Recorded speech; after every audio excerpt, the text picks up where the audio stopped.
आज 11 फेब्रुवारी 2026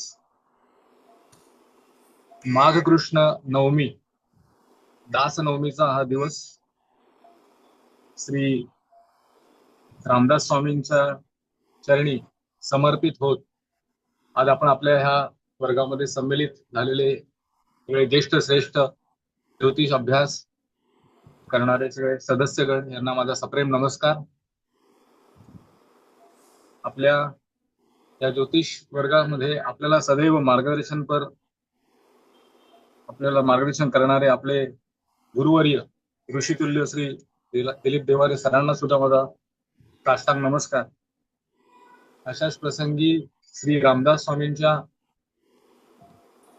मनाच्या श्लोकांचं या ठिकाणी मी प्रार्थनापूर्वक आपल्यासमोर पठण करत आहे. आपण सगळ्यांनी एकाग्र होऊन या श्लोकांचा आपल्या मनामध्ये निर्धार आणि एक सामर्थ्य निर्माण करायचे. जय जय रघुवीर समर्थ गणाधीश जो ईश सर्वा गुणांचा मुळारंभ आरंभ तो निर्गुणाचा नमो शारदा मूळ चत्वार वाचा नमो पंथ आनंत या राघवाचा मना सज्जना भक्ती पंथेची जावे तरी श्री हरी पाविजे तो स्वभावे यनी निंद्यते सर्व सौडोनि द्यावे जनी वंद्यते सर्व भावे करावे प्रभाते मनी राम चिंतित जावा पुढे वैखरी राम आधी वदावा सदाचार हा थोर सांडू नये तो जनी तोचितो मानवी धन्य होतो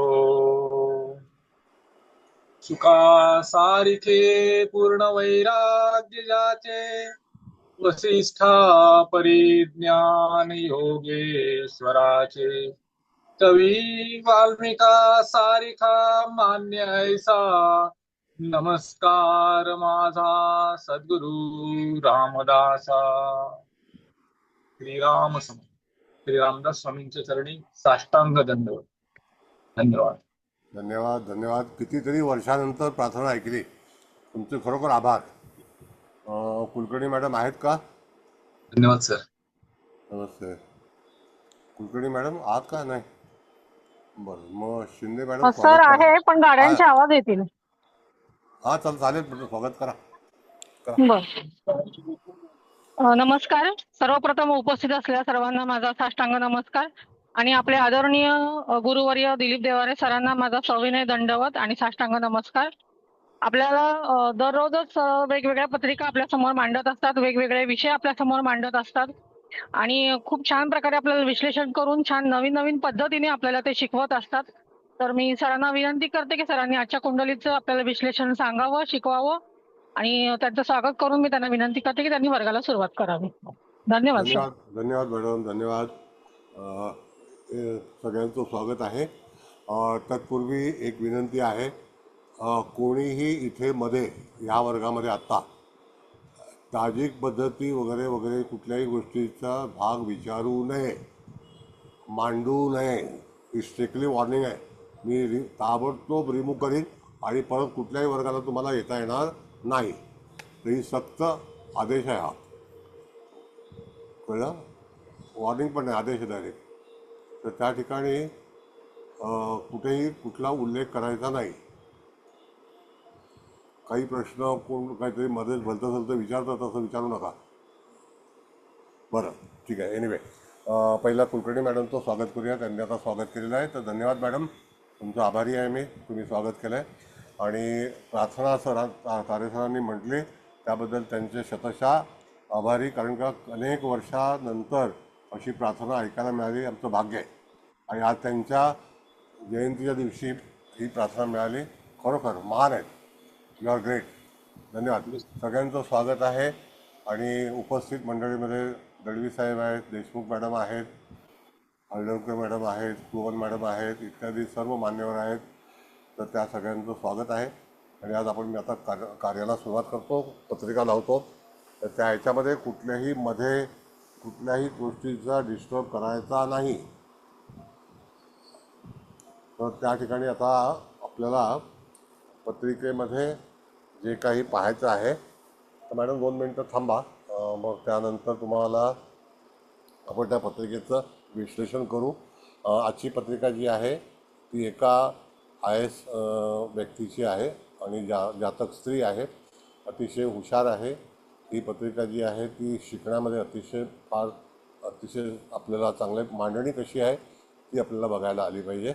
आणि त्यातून एखादी व्यक्ती खरोखर एवढ्या मोठ्या पदावरती एवढ्या लहानपणी कशा तऱ्हेने त्या ठिकाणी यश मिळवते. तर हे यशाचं प्रतीक जे आहे ते आपल्याला पाहायचं आहे. त्यातून आता आपण बऱ्याच गोष्टी शिकणार आहोत. तर पुन्हा एकदा सगळ्यांचं स्वागत करतो. मॅडम, तुम्हाला विनंती करतो की तुम्ही डेट ऑफ बर्थ पहिला लावा आणि त्याच्यानंतर आपण पत्रिका दुसऱ्या मांडू. आज आपल्याला भावमध्य पण शिकायचं आहे. तर भावमध्य त्या ह्याच्यामध्ये आपण जर पाहिलं तर बरेच दिवस झाले आपण भावमध्याचा विचार केला नव्हता, पण काही मंडळी जी नवीन आहेत तर त्यांना भावमध्य शिकायला हवं. तर त्याकरता आज ते पण आपण त्याचा विचार करणार आहोत. तर ही तारीख आहे 24 एप्रिल 1982 दुपारी 12:12 हैदराबादचा जन्म आहे आणि त्याला हैदराबाद स्टेट होतं. म्हणजे का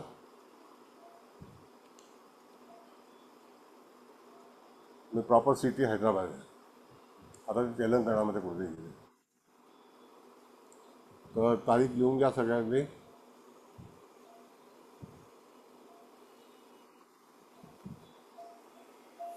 लिहिली का तारीख? बघा. हो सर. झालं लिहून. ओके, धन्यवाद. 24 एप्रिल 1982 दुपारी 12:12 हैदराबाद, जातक स्त्री. ओके, चला आता आपण मॅडम मुख्य पत्रिका कर्क लग्नाची आहे. होय होय. हां, ती कर्क लग्नाची पत्रिका मांडू आणि सगळ्या गोष्टींचं विवेचन करू त्यामध्ये.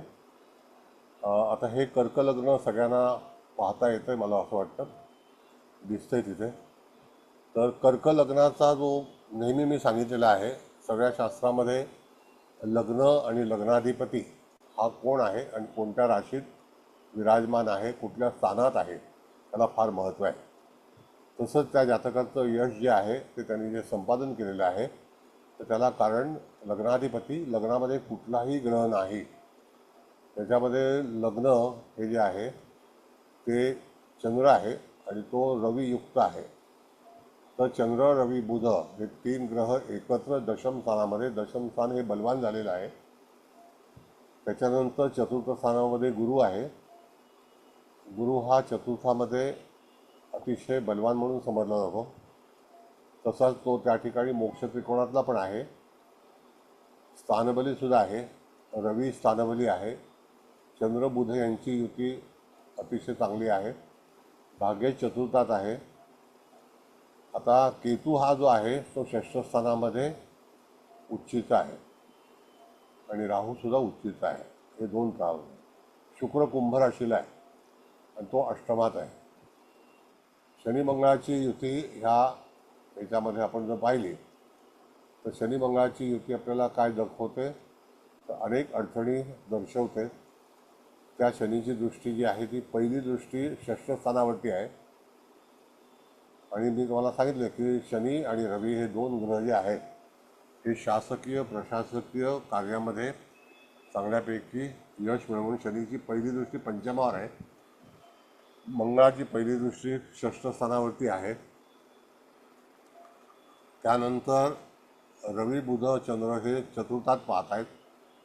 गुरुची दृष्टी जी आहे ती अष्टमात शुक्रावरती आहे, ज्याच्या राशीमध्ये बसला आहे आणि त्याच्यावरतीच दृष्टी आहे.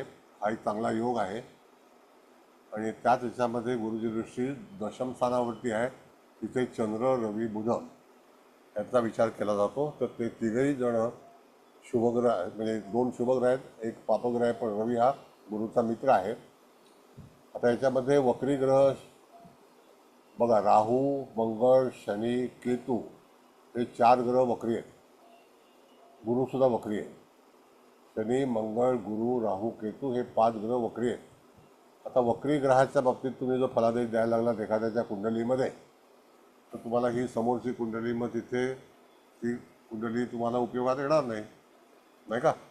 मग तशाच ह्याच्यामध्ये शनी मंगळाच्या युतीबद्दलचा जो भाग आहे तो तुम्हाला मी स्पष्ट करतो. शनी मंगळाची युती ही कालपुरुषाच्या षष्ठ स्थानामध्ये आहे.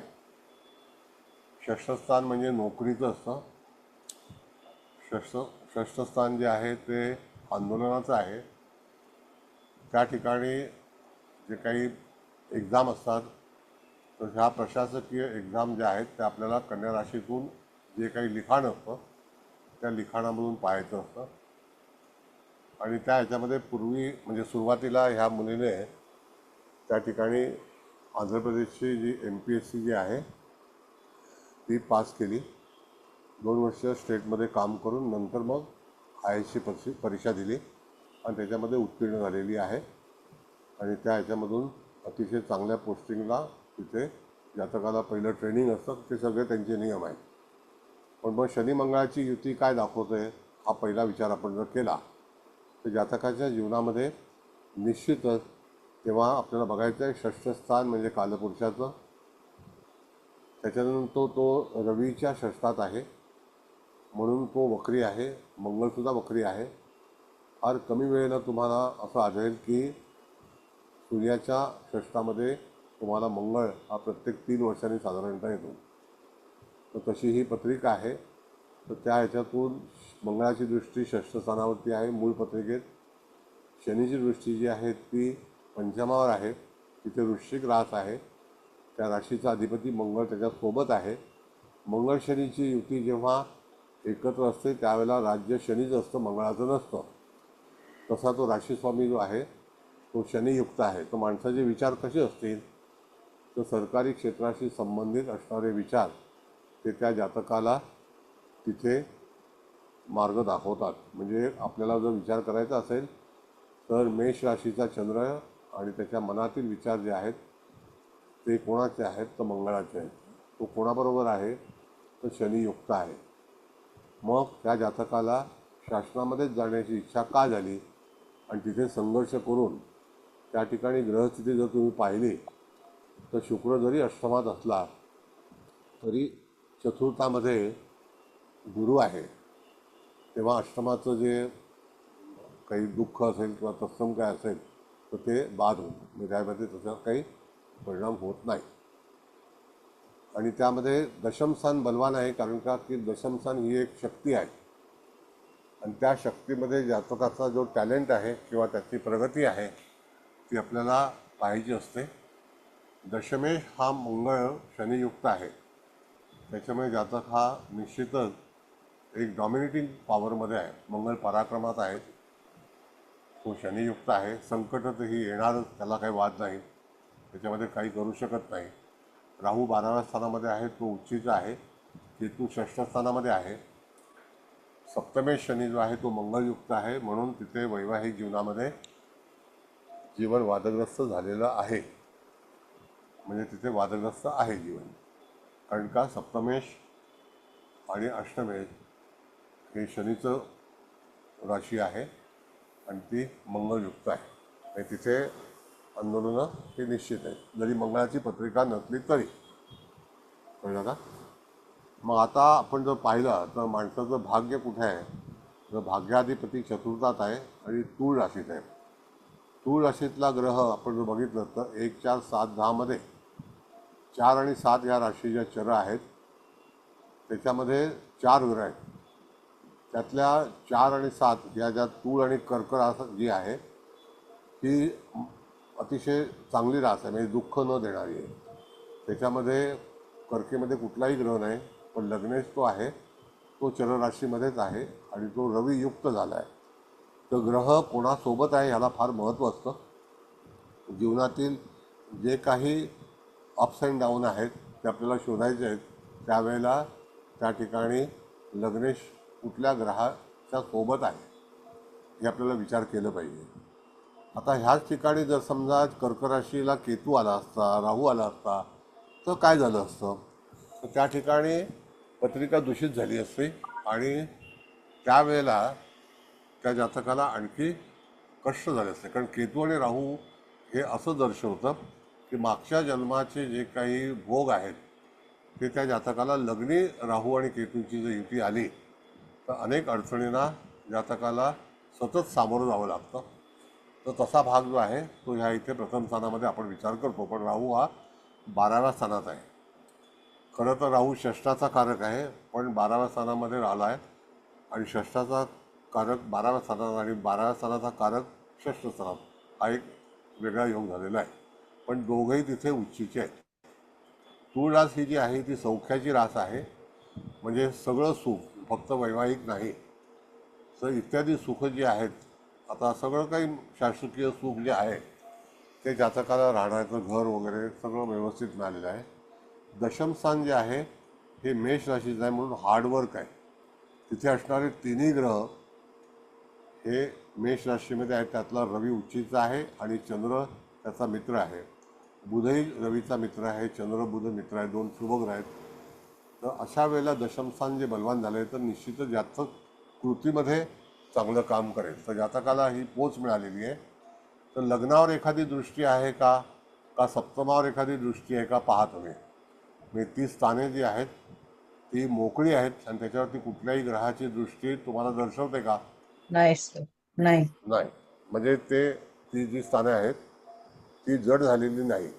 तर त्या ठिकाणी आपण बघितलं तर कधी कधी जातक हा ग्रहाने कधी कधी थकतो, म्हणजे दृष्टीने सुद्धा त्रासदायक होतो आणि कधी कधी त्या ठिकाणी पापग्रहाची दृष्टी असेल तर तरीसुद्धा त्या जातकाला त्या ठिकाणी बरेचसे प्रश्न उपस्थित होतात. तर मग इथे सप्तम स्थान जे आहे त्याच्यावरती दृष्टी नाही, पण सप्तमेश कोणासोबत आहे तर मंगळासोबत आहे. म्हणजे तिथे आंदोलन हे निश्चित होणार, वादविवाद निश्चित होणार. कारण की मंगळ हा वाद घातल्याशिवाय कुठल्याही प्लॅनेटला जीवनामध्ये तो त्या ठिकाणी त्रास देणार म्हणजे देणार. मंगळासोबत कोणी असलं तरीसुद्धा, म्हणजे त्या ठिकाणी तिथे गुरु असेल तरीसुद्धा, शनी असेल तरीसुद्धा काही ना काहीतरी घडामोडी ह्या होतीलच असा निर्णय आहे. म्हणजे सप्तम स्थानाचा जो फलादेश देताना आपण जर पाहिला, आता तसंच दशम स्थानाचा अधिपती मंगळ हा सुद्धा शनियुक्त आहे, पण तो लग्नेश दशमेश आणि सप्तमेश एकत्र आहेत बघा. तेव्हा लगेच परिवर्तन होतं. दशमेश आणि सप्तमेश हे दोघंही एकत्र आहेत आणि ते एकमेकाचे शत्रू आहेत. मग त्यावेळेला जातकाला निश्चितच कष्टमय ज्याला आपण म्हणतो तर कष्टाची जी रास आहे तर षष्ठस्थान म्हणजे कन्या रास, कालपुरुषाची कन्या रास ही षष्ठामध्ये येते, तिथे शनी मंगळ आहे. तर तुम्ही अगदी ठामपणे सांगू शकता की जातकाच्या जीवनामध्ये हे कष्ट जे आहेत, आंदोलनं जी आहेत ती होणारच, हे ठरलेली आहेत. म्हणून पत्रिका पाहतेवेळी जर एखादी पत्रिका तुमच्याकडे आली तर त्या पत्रिकेमध्ये ग्रहांची बैठक कशा स्वरूपाची आहे त्यावरून तुम्हाला कळलं पाहिजे की जातकाच्या जीवनात कोणत्या प्रकारचे कष्ट येतील, आंदोलनं होतील किंवा त्याला फेस करावं लागेल, दुःख येतील. तर याच्यामध्ये दशमस्थान बलवान असल्यामुळे जातक त्याच्यावरती निश्चितच मात करेल. आता मात कशी करेल तर त्या राशींचं वैशिष्ट्य आपल्याला माहिती पाहिजे की मेष राशीमध्ये कुठले गुण आहेत.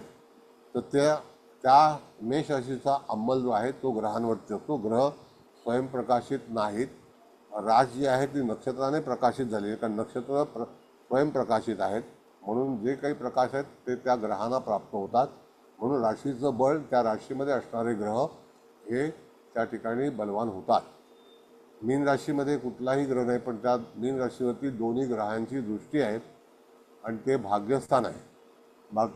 भाग्यस्थानावरती शनी मंगळाची दृष्टी असल्यावर जातकाला धडपड ही करावीच लागते, त्याशिवाय होणार नाही. म्हणजे काय, तिथे सतत कार्यरत राहावं लागतं. धडपड म्हणजे कार्यरत. पण भाग्य जो आहे तो चतुर्थामध्ये आहे. तर शनीची आणखी दृष्टी आपण जर बघितली तर ती 12व्या स्थानावरती राहूच्या मुखात आहे. होय सर. गुरुची पण आहे तिकडे. मग तिथे राहूच्या मुखात जेव्हा दृष्टी असते तर त्यावेळेला ग्रहांचं फलित जे आहे ते कमी जास्ती होण्याची शक्यता आहे. जेव्हा गुरु 9व्या दृष्टीने राहूच्या मुखात पाहतोय शनी डाव्या दृष्टीने पाहतोय, मंगळाची दृष्टी भाग्यावर आहे आणि सूर्यावरती दशम स्थानावरती आहे. आता मंगळ कन्येचा स्वतःच्या राशीवरती पाहतोय, म्हणून त्या ठिकाणी रास त्याची आहे, त्या राशीवरती त्याची दृष्टी आहे 8वी, म्हणून रास बलवान झाले, स्थान बलवान झालं आहे. म्हणजे ज्या याच्यामध्ये जातकाने एवढा मोठी पोझिशन जी मिळवलेली आहे त्याला सगळं कारण हे 4 ग्रह आहेत: मंगळ, सूर्य, बुध आणि चंद्र. मंगळ दृष्टीने पाहतोय, गुरु दृष्टीने पाहतोय आणि स्थानगत ग्रह जे आहेत ते चंद्र, रवी आणि बुध हे 3 ग्रह बैठक आहे. त्याच्यावरती गुरुची पूर्ण दृष्टी आहे, समसप्तक योग आहे आणि त्यामध्ये दशमस्थान हे अति बलवान झालेलं आहे. म्हणून जातक हा करिअर ओरिएंटेड आहे. पण एखादी स्त्री एवढ्या मोठ्या पदावरती विराजमान होते तर हे आश्चर्य आहे. कष्ट हे जीवनामध्ये सगळ्यांना येतात, पण तरीसुद्धा त्या कष्टांवरती मात करून जर जातक आपलं जीवन जगत असेल तर तुम्हाला कळलं पाहिजे की खरोखर हे कष्ट योग्य आहेत का अयोग्य आहेत. कष्ट हे सगळ्यांच्या जीवनात येतात. साधा आपण छोटा प्रवास केला तरी कष्ट येतात. हे तर मोठं आव्हानात्मक काम आहे आणि एका राज्याचं नेतृत्व करणं खाऊची गोष्ट नाही आहे. आता लहान आहे, 84चा जन्म आहे, हार्डली आता 40-42 वर्षाचं वय आहे. अजून पुढे भरपूर प्रवास आहे. जवळपास 18 ते 20 वर्ष रिटायरमेंटला आहे. म्हणजेच काय की त्या ह्याच्यामध्ये अतिशय चांगल्या पदावरती जातकाला अख्खं देश फिरावं लागेल. तर अशी ही पत्रिका आहे. तर ह्या पत्रिकेमध्ये तुम्हाला काही कळलं असेल किंवा आपला वर्ग तुम्हाला माहिती आहे की तुम्ही बोलायचं आहे, तुम्हाला पूर्ण परवानगी आहे, पण बरोबर व्यवस्थेमध्ये बोलायचं किंवा तुम्हाला कळलं पाहिजे, लोकांना पण बरं वाटलं पाहिजे, तुमचे गुण लोकांना कळले पाहिजेत. म्हणजे तुम्हाला पत्रिका कशी वाचता येते. आता आपल्याकडे वर्गामध्ये बऱ्याच लोक सांगतात की ह्या मॅडम किती छान वाचतात, त्या कशा वाचतात, ते कसे पत्रिका वाचतात. ते कौतुक होतं. मग ते कौतुक तुम्हालाच दाखवता येतं. तर म्हणून तुम्हाला पूर्णपणे मुभा आहे की तुम्ही तुमचा विषय मांडू शकता, तुमचा विचार मांडू शकता. आता बोला. त्याच्यामध्ये आता आपण नवमाश कुंडली पाहणार आहोत. मॅडम, नवमाश कुंडली लावतात का? स्थूल नवमाशाची आहे बघा. हो हो लाव.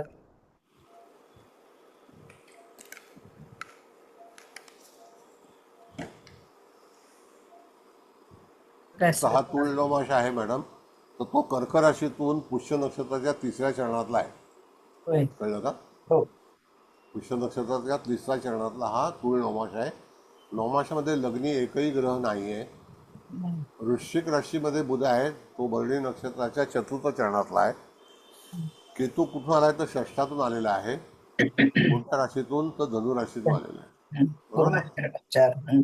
होय, धनुतना चाललाय. पूर्वाषाढा 4. येस.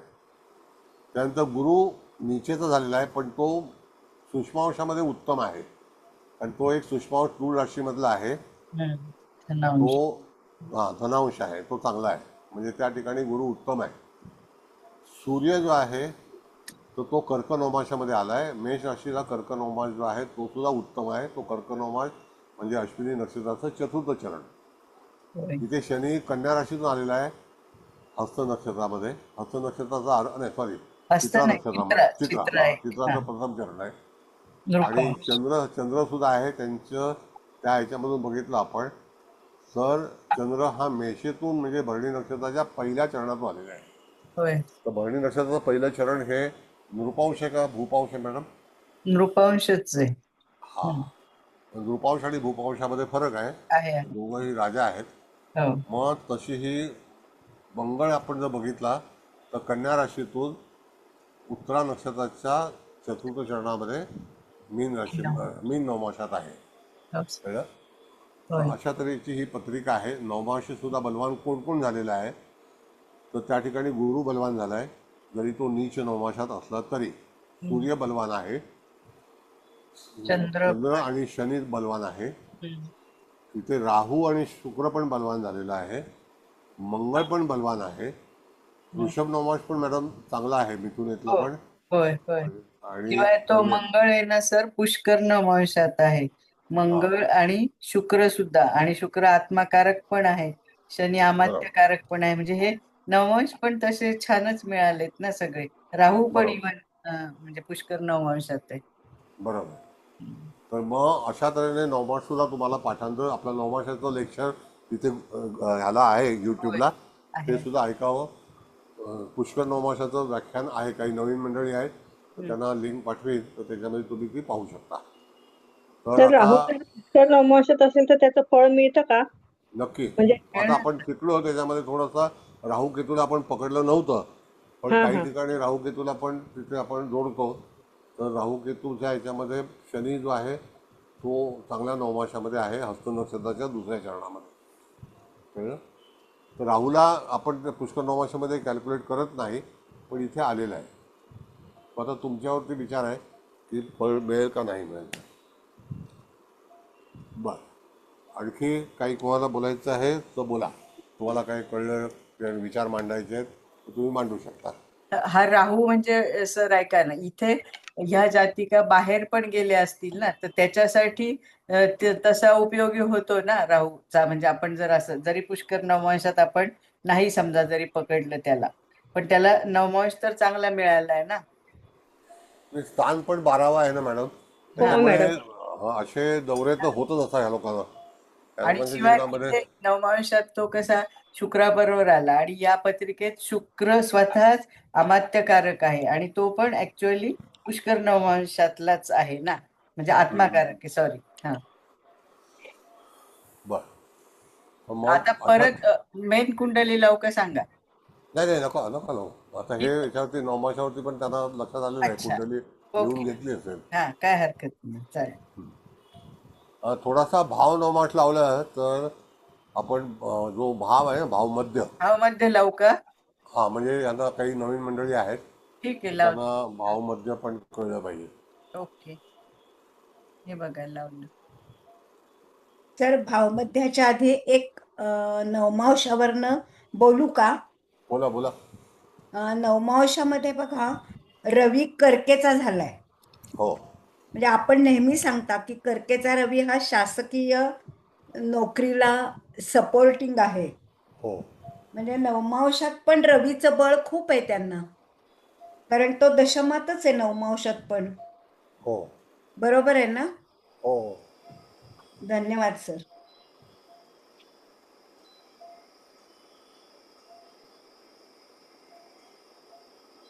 आणखी कोणाला काय वाटतंय?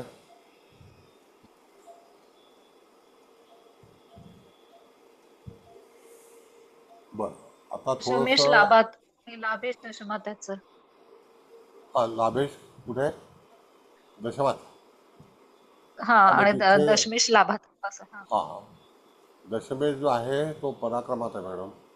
मूळ कुंडलीत पराक्रमात आहे ना मॅडम, आणि लाभेश म्हणजे शुक्र झाला तो मूळ हो हो हो. कुंडलीत अष्टमात आहे, ह्याचा आहे ना, कुंभेचा. कुंभेच आहे. हम्म. पण नवमाश कुंडली बलवान आहे का नाही? आहे ना, चांगलीच आहे. आहे सर. हो. सर एक विचारू? विचारा. हे चंद्र शनी नवमांश कुंडलीमध्ये युती आहे 11वा भावात, तर त्याचा परिणाम. बघा, आता आपण नेहमी नवमासाचा काय विचार करतो की कोण कुठून आलेला आहे, बरोबर. आकाशामध्ये त्यांची युती आहे का? ओके, असं असं बरं. एक ओके मेषेतून आलेला आहे आणि एक कन्येतून आलेला आहे.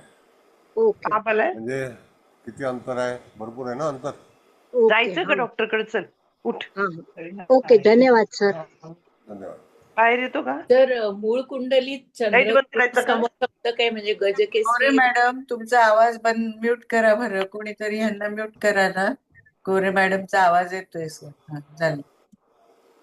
हा बोला म्यूट मॅडम. केलं मॅडम. हा बोला मॅडम. सर मूळ कुंडलीमध्ये चंद्र गुरु सप्तक आहे, म्हणजे गजकेसरी योग पण आहे. बरोबर. हो, समज आणि म्हणून सर तो गुरुने दशम स्थान जे आहे ते गुरु आणि मंगळाने दृष्टीने बलवान झालेलं आहे, हा, आणि बाकी 3 ग्रह स्थानामध्ये आहेत तिथे. आणि सर रवीला पण बळ मिळालं ना, पूर्व दिशा मिळाली, स्थान हो पण बळ मिळालं, आणि मेषाचा रवी हा उच्चीचा पण होतो ना दशमात, म्हणजे हो, दशमामध्ये उच्चीचा योगकारक आहे. हम्म. आणि कर्क मेषाचा. लग्नाला मंगळ राजयोगकारक आहे हम्म. आणि त्याची दृष्टी दशम स्थानावरती आहे. कळलं? हो सर. ओके, बरं. आता भावमध्य पाहायचा असेल तर तुमच्या उजव्या हाताला बघा, हा जो भावमध्य आहे तर त्या ठिकाणी कर्क राशीतला भावमध्य जो आहे तो 11-24ला आहे. म्हणजे कर्क राशीला मध्यबिंदू जो आहे तो 11-24 म्हणजे तुळ नवमांश आहे. आता याच्यामध्ये भावमध्य का पाहावा, तर जेव्हा गोचरीने एखादा ग्रह भावमध्यामधून जातो तर आपण जर द्वितीय भावाकडे गेलो दुसऱ्या भावामध्ये तर ते 10-52 आहे. मग सिंह राशीतला 10-52 म्हणजे काय, तर त्या ठिकाणी सिंह राशीतला तिसरा जो चौथा भाव जो आहे तो कर्क नवमांश आहे. तो त्या ठिकाणी तो बिंदू पकडायचा गोचरीने. म्हणजे भावामध्ये ग्रह नसेल किंवा भावामध्ये ग्रह असेल तरीसुद्धा भावमध्याला जर ग्रह स्पर्श करून गोचरीचा जातोय तर त्यावेळेला त्या भावामध्ये निश्चितच तो चांगला इफेक्टेड होतो. तसंच कन्या राशीमध्ये आपण बघितलं तर 10 अंशाला उत्तरा नक्षत्र समाप्त होतं राशीमध्ये आणि हस्त नक्षत्राचा आरंभ आहे तो मेष नवमांश आहे. म्हणजे कन्या रास तृतीय स्थान. चतुर्थ स्थान जे आहे तो भाव 9 डिग्रीचा झाला आहे, म्हणजे कमी झाला आहे.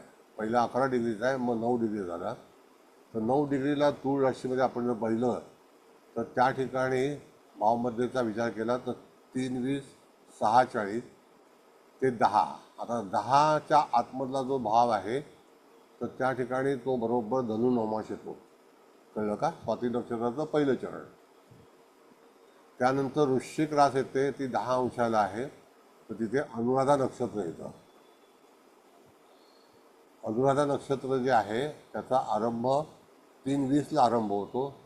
3:20-6:40 आणि 10 म्हणजे हा वृश्चिक नवमांश आहे.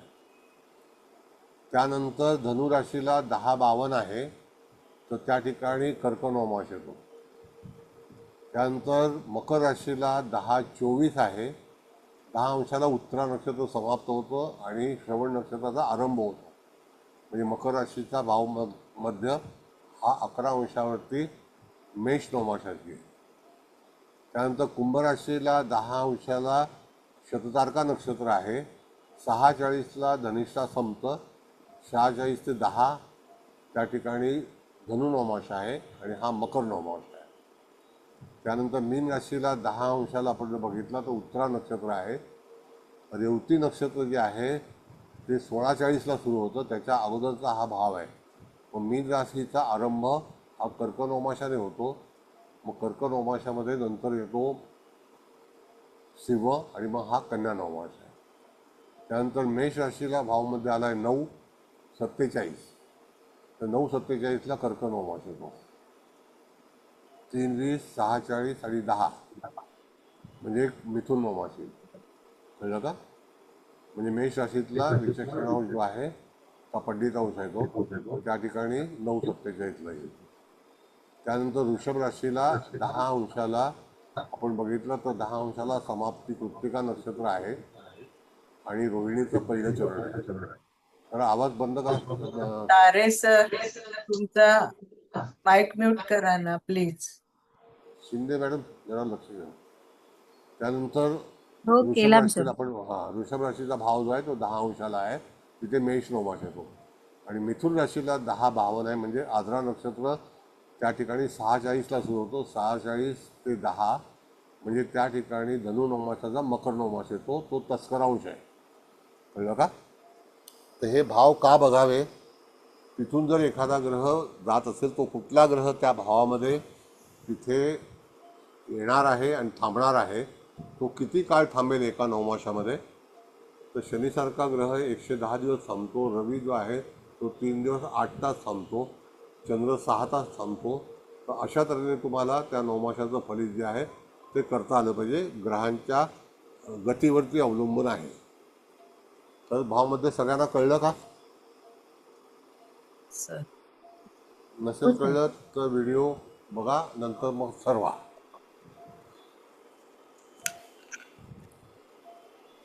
म्हणजे असं म्हणायचं सर की जेव्हा ज्या कुंडलीच्या घरामध्ये भावामध्ये कुठला ग्रह नसेल तेव्हा हा गोचरीचा ग्रह त्या भावमध्यावरती आल्यानंतर त्याचं फळ देतो. नक्की. गोचर पाहताना भावामध्ये कधी कधी ग्रह नसेल हा पण तो भावाला स्पर्श करून जाणार असेल तर काहीतरी घेऊन जाईल किंवा देऊन जाईल. तो ओके ग्रह कोण आहे त्याच्यावरती अवलंबून आहे. येस मग सर. शनीसारखा ग्रह जर समजा भावाला स्पर्श झाला हा तर त्यावेळेला काही ना काहीतरी तिथे उत्पन्न होईल, म्हणजे काहीतरी तंटा. अच्छा. शनी, मंगळ, राहू, केतू हे जे ग्रह आहेत हे वादग्रस्त ग्रह आहेत. ओके. हे तुम्हाला जागं करणार आहेत थोडक्यात. येस. मग तो भाव तिथे जागृत होतो आणि जे स्मूथ प्लॅनेट आहेत जे खरोखर चांगलं फळ देणार आहेत, तर अशा वेळेला तुम्हाला विचार करताना आपण थोडंसं बघूया. तुम्ही आता प्रश्न विचारला फार चांगला आहे. आपण सप्तम भाव जर बघितलं तर त्या ठिकाणी आलेली रास कुठली आहे तर मकर आहे. मकर राशीला 11 अंश मेष नवमांश आलेला आहे. कारण का की जे श्रवण नक्षत्र आहे ते मेष नवमाशाने सुरू होतं, 10 अंशाला उत्तरा समाप्त होतं. आता जर समजा तुम्हाला एखादा मुहूर्त काढायचा आहे सप्तम स्थानासंदर्भात की घटना कधी होईल, तर त्यावेळेला मकर राशीमध्ये जेव्हा हा 11 अंशाला ग्रह येईल 11:24ला, तो ग्रह कोणता असेल त्याच्यावरती सप्तमातलं घटना जी आहे, आता मॅडम बघा ॲरो दाखवत आहे कर्सर, तर त्यावेळेला तिथे ती घटना त्या ठिकाणी त्या अंशाला ग्रह आल्यानंतर होईल. मग तिथे गुरु आलाय का, शुक्र आलाय का, तर मंदगतीचा ग्रह का जलदगतीचा ग्रह हा जेव्हा येतो त्यावेळेला कार्य समर्थ असतं. तर त्या ग्रहाच्या अनुभवावरून मला कार्य फायदा मिळतो त्याचा. मग तसेच भावमध्ये जे आहेत ते प्रत्येक भावाला तिथून आपण काय पाहतो तर साधारणतः 12 राशीतून 144 गोष्टी पाहतात. तर 144 गोष्टींचा फलादेश जो तुम्हाला आहे तो त्याच्यातून सापडतो. कळलं? Yes sir. Yes sir. Got it? सगळ्यांना Yes, sir, कळलं yes. का व्यवस्थित? हो धन्यवाद. सर, समजलं. खूप छान सांगितलं. माझ्यासाठी खूप नवीन होतं पण खूप मस्त समजलं. तर म्हणजे काय आहे की काही वेळेला भावमध्याचा विचार काय करायचा, आणि भावमध्य हा आपल्याला कुंडली बनवताना बनवावाच लागतो प्रत्येक ग्रहाला, प्रत्येक कुंडलीमध्ये आणि प्रत्येक भावाचा. तर तो भावमध्याचा विचार जो आहे तो अशा रीतीने केलेला आहे. आणखी बोला. आता ही व्यक्तीची कुंडली पाहिली तुम्ही, तर मुळात ह्या व्यक्तीला एवढी प्रगती आणि सहज कशी मिळाली, तर त्याला कारणीभूत आहेत त्यांचे ग्रह. आता हे ग्रह आपण जर पाहिले तर शनी मंगळाची युती ही परमिटेड नाही आहे, पण काय करणार, आलेली आहे. मग तेव्हा दशमाधिपती जो आहे तो शनियुक्त आहे, तर तिथे जे काही तिला जे मिळाले ते निश्चितच कष्ट करून मिळालेलं आहे. आता तिथे मंगळ गुरुची युती असती तर फरक पडला असता, पण इथे शनी आणि मंगळ आहे, ते दोघंही शत्रू आहेत एकमेकाचे, तर ते सहजासहजी माणसाला यश मिळवू देत नाही. तिथे फार कष्ट करावे लागतात. म्हणून बरीचशी लोक भरपूर कष्ट करतात, राबतात. तर तसा फलादेश देण्यासाठी म्हणून तुम्हाला ही युती दशम स्थानात बघितली आपण. हे तीनही एकमेकाचे मित्र आहेत आणि राशी बलवान आहे, कारण रास मेष आहे. मेष राशी ही डॉमिनेटिंग रास आहे, अधिकार पदावरती नेणारी रास आहे. मेष राशीतले ग्रह हे जातकाला कष्ट निश्चित आहेत, पण अधिकार पण तेवढेच प्राप्त होतात. मुळामध्ये ही रास मंगळाची आहे, वॉरियर पर्सन ज्याला आपण म्हणतो, लढाऊ वृत्तीचा. तर तशा तऱ्हेने राशींची वर्णनं करताना तुम्हाला यांचे स्वभाव, त्याच्यातून काय मिळतं, त्यामध्ये ग्रह प्ले करत असेल तर तो काय देतो, त्याची डिलिव्हरी कशी असेल, या सगळा भाग जो आहे तो जातकाला समजावून सांगता आला पाहिजे.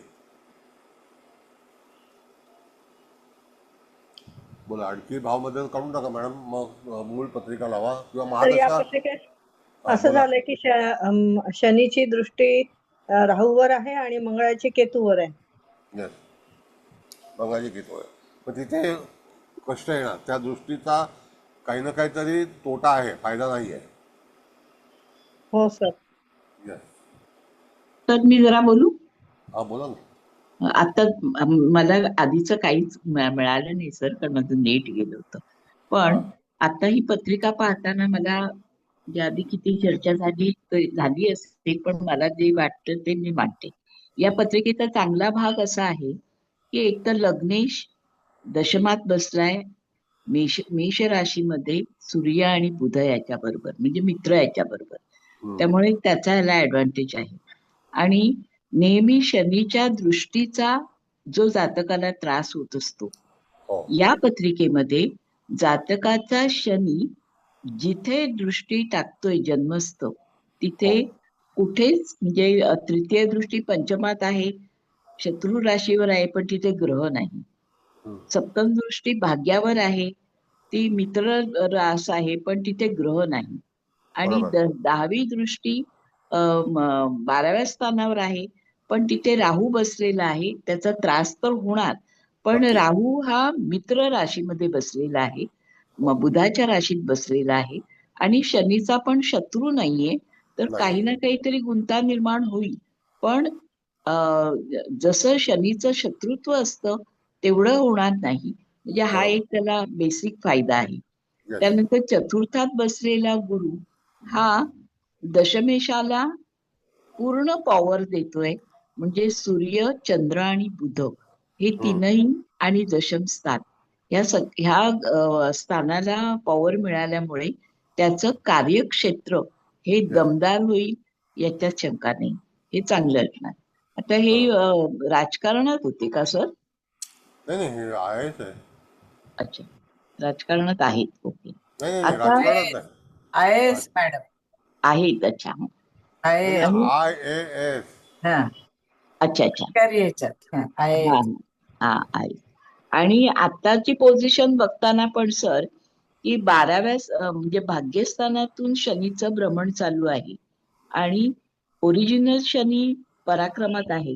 त्यामुळे आत्ताचं हे भ्रमण काही ना काहीतरी, आणि आपण असं बघितलं की शनी हा चित्रा नक्षत्रात तो पण चांगला आहे. त्यामुळे हा जो गोचरीचा परिणाम असेल तो पण त्यांना काही ना काहीतरी बदल किंवा स्मरणात राहील अशा प्रकारचं काही ना काहीतरी कलाटणी देण्याचं हे असणारच. आणि आता सुद्धा शनीचं दृष्टी ही सप्तम पराक्रम स्थान, लाभस्थान आणि शत्रुस्थान म्हणजे षष्ठ स्थान इथे असल्यामुळे या सगळ्या ह्याच्यातून त्यांना काही ना काहीतरी बदल झाल्याचं दिसेल. गुरुचं भ्रमण आता 3ऱ्या राशीतून राहू बरोबर होत आहे आणि गुरुची पण दृष्टी दशमावर आहे. त्यामुळे त्या दृष्टीने पण काही ना काहीतरी फरक जाणवेल. आणि तो राहूमुळे असल्यामुळे काहीतरी राहू किती अंशावर आहे हे मला कळेल नंतर, पण इथे पण काही ना काहीतरी बदल दिसेल. तर एकूण बेसिक कुंडली बघता कुंडली चांगली आहे आणि कार्यक्षेत्राच्या कर्म करण्याच्या दृष्टीने पॉझिटिव्ह आहे, हे तर लक्षात येते. आणि केतू आणि राहू याच्याबरोबर कोणताही ग्रह नसल्यामुळे हा एक त्यांना पॉझिटिव्ह फायदा मिळालेला आहे. Yes yes thank you sir. आपण नेहमी सांगतो की राहू हो, केतू सोबत ग्रह नसावे. नसावा. हो, तर तो एक फायदा आहे. आणि शुक्राची दृष्टी धनस्थानावर पडलेली आहे, हो ती पण त्यांना धनाच्या दृष्टीने समृद्ध देणारी अशीच आहे. आता बघा IAS म्हणजे पगारच चांगला हो असतो. हो 1,20,000 पगार असतो. हो हो. आणि तो शुक्र लाभेश पण आहे, त्यामुळे तोही त्यांना फायदा आहे. चतुर्थीच पण आहे. हम्म. बर हो सर, थँक्यू सर. थँक्यू. ऐका ना, मला म्हणजे थोडस सांगावं का वाटतंय. तर मी इथे अष्टक वर्ग पण बघितलं. ही मंगळ शनीची युती, नो डाऊट. म्हणजे आपण अचानक घटना घडणे, आता इथं समजा भावंडांच्या बाबतीत किंवा कालपुरुषाप्रमाणे आपण षष्टात म्हणतोय ना, तर मग षष्टात ह्या म्हणजे इथे 31 मार्क आहेत आणि अष्टमात 34. तर ह्या दोन आपण कॉम्पिटेटिव्ह साठी छान म्हणतो. आणि मग इथे जर पॉझिटिव्ह वेनी हे मंगळ शनी धरलं तर मंगळ अग्रेसिव्ह आहे, नो डाऊट सगळं आहे, पण ऊर्जा आहे. शनी म्हणजे शिस्त पण आहे ना, बरोबर आहे ना, शिस्त आहे, चिकाटी आहे.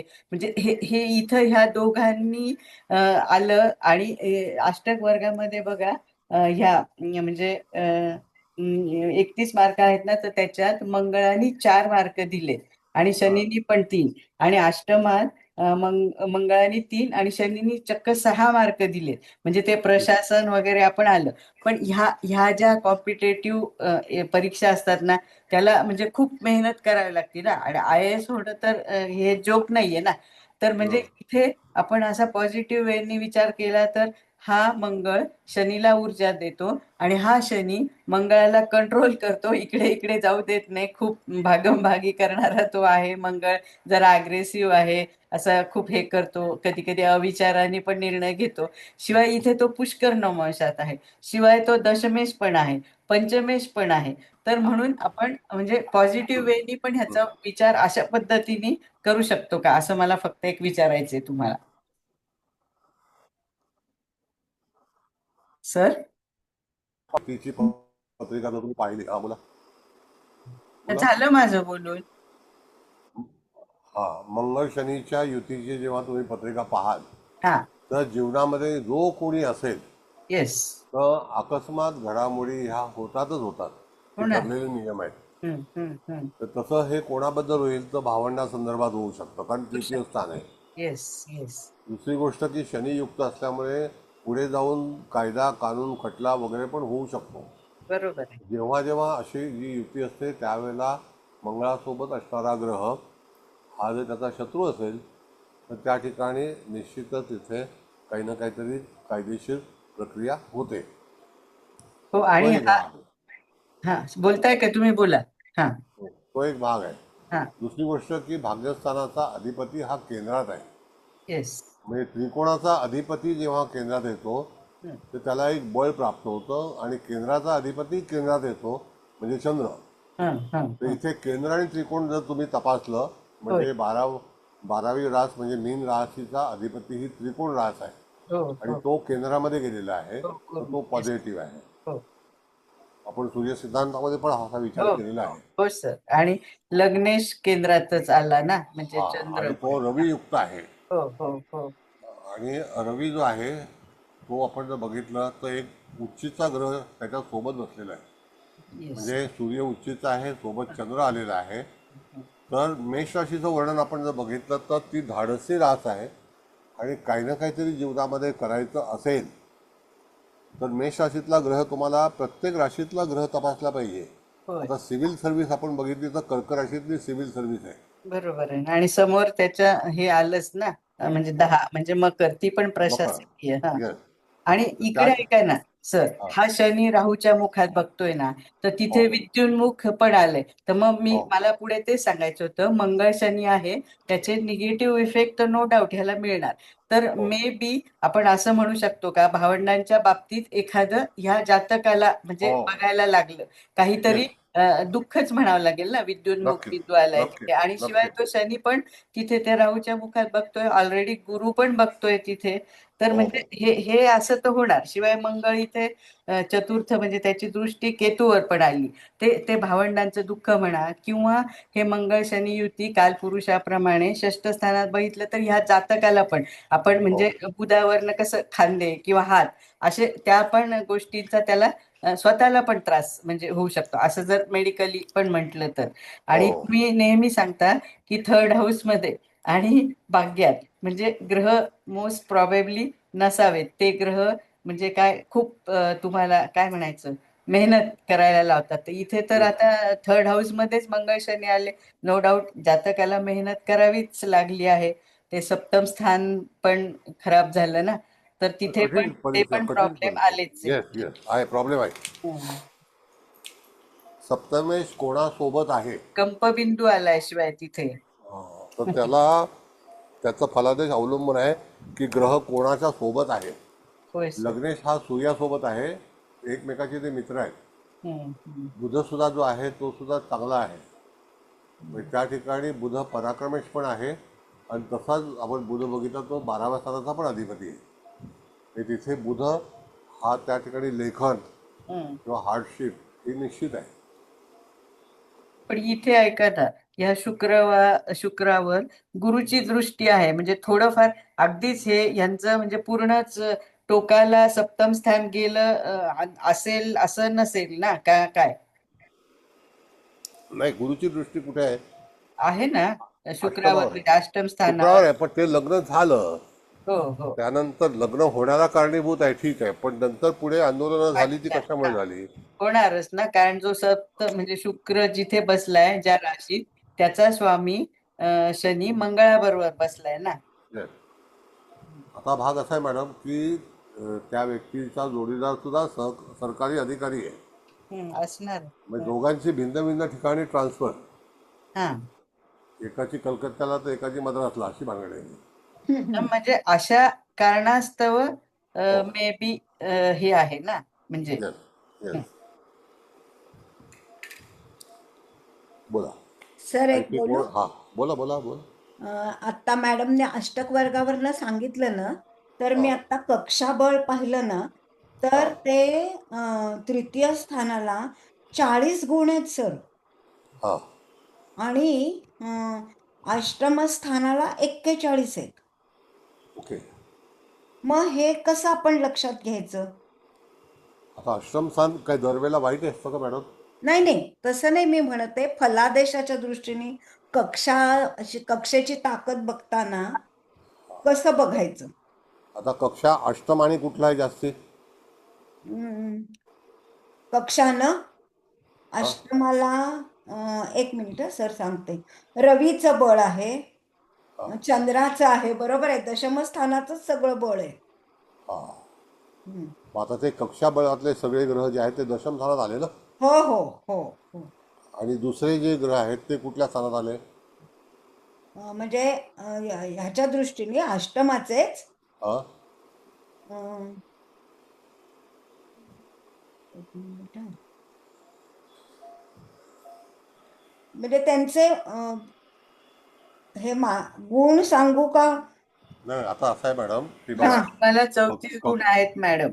काय? त्याच्या अष्टम स्थानाला 34 गुण आहेत एकूण, आपण जे बघतो ना अष्टक वर्ग. आणि तिथे 6 गुण शनीला मिळालेत, 7 गुण शुक्राला मिळालेत, गुरुला 4 आहेत, बुधाला 5 आहेत, मंगळाला 3 आहेत, चंद्राला 5 आहेत आणि सूर्याला 4 आहेत. अष्टमात बोलतीये मी. हा हा हा. हो बरोबर आहे. आता त्या ठिकाणी पहिली गोष्ट म्हणजे 28 गुण कमीत कमी यावे असा नियम आहे. हो हो पण त्याच्यापेक्षा अतिरिक्त गुण आहेत म्हणजे अष्टम स्थान बलवान झालेलं आहे. हो हो. अष्टम स्थान माणसं मॅडम शेवटचा उदरनिर्वाह, हा तुमचा संचित जे काही भाग आहे हा आर्थिक संचय हा. हा अष्टमावरून पाहतात. अच्छा. तुमची पेन्शन हो हो. ती अष्टमावरून पाहतात. कारण रिटायर लाईफ हे कसं जाईल, हे मला रिटायर लाईफ हे 12वं स्थान आणि अष्टम स्थानावरून पाहतात की तुम्ही जेव्हा कुठलंही काम करत नसाल त्यावेळेला तुमचं आयुष्य कसं असेल, बर, खडतरीत असेल का, त्रासदायक असेल का, हा. असं आहे. धन्यवाद सर, छान कळलं. पण सर जरा विचारू. बोला. आता अष्टम स्थानाला जर शनीने 6 मार्क दिलेले आहेत आणि आपण अष्टम स्थानाचा विचार आफ्टर रिटायरमेंट कशी पोझिशन असेल, उदरनिर्वाह म्हणजे आर्थिक स्थिती कशी असेल, तर शनीच्या बाबतीत तिथे काय निर्णय घेणार आपण? 6 मार्क दिले शनीने. सरकारकडून मिळणारी जे काही धन आहे रिटायरमेंट नंतर तुम्हाला कल्पना आहे की केवढे पैसे असतात माणसाचे. हो हो. मग त्या ठिकाणी एक तर IAS आहेत, हा, इंडियन ऍडमिनिस्ट्रेटिव्ह सर्व्हिसेस आहे ना ते. हा, म्हणजे शासकीय कामाचा कारक शनी म्हणून शनीकडून मिळालेले धन जे आहे ते रिटायर्ड लाईफला त्यांना चांगलं उत्तम आहे असं म्हणायचं. अधिक शुक्र पण आहे तिथे. हो, शुक्र तर आहेच. म्हणून पत्रिका मुळामध्ये बघितलं आपण जनरली तर दशम स्थान आणि चतुर्थ स्थान हे दोन्ही जी स्थानं आहेत ती बलवान झालेली आहेत. आणि दशमावरती 2 ग्रहांची दृष्टी आहे. एक मंगळ स्वतःच्या राशीला पाहतोय, गुरु मित्राच्या राशीला पाहतोय आणि 3ही ग्रह जे आहेत ते गुरु हा तिथे पाहत असून त्याचं बळ वाढवतो. कळलं? होय होय. रवी चंद्र तर मित्रच आहेत पण बुध सुद्धा शुभग्रह आहे. सर मंगळ शनी एकत्र असताना साधारण किती जवळ हवेत किंवा लांब हवेत इफेक्ट करण्यासाठी? नाही, असं आहे मॅडम की ज्या वेळेला तुम्हाला एका राशीमध्ये 2 ग्रह हे शत्रू आहेत तर त्याची लांबी रुंदी काही असो, पण ते एका पॉकेटमध्ये आहेत, राशीच्या आतमध्ये आहेत. तर त्या ठिकाणी निश्चितच त्या घडामोडी ह्या होणारच होणार, ठरलेल्या आहेत.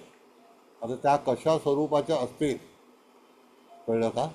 हा भाग वेगळा आहे. आता मी तुम्हाला सांगतो की मंगळ आणि शनीची जी अंशात्मक भाग आहे तो किती आहे, तो त्याला आपण जर बघितलं तर त्या अंशात्मक ज्या काही गोष्टी असतात, तर मंगळ 15 अंशावरती आहे आणि शनी जो आहे तो 24 अंशावरती, म्हणजे 9 अंशाचा फरक आहे. म्हणजे 9 अंशाच्या फरकामध्ये शनी फॉरवर्डेड आहे, तो राष्ट्रांतरच्या जवळ आहे, म्हणजे फार पुढे आहे, 6 महिन्यानंतर राशी बदलणार आहे.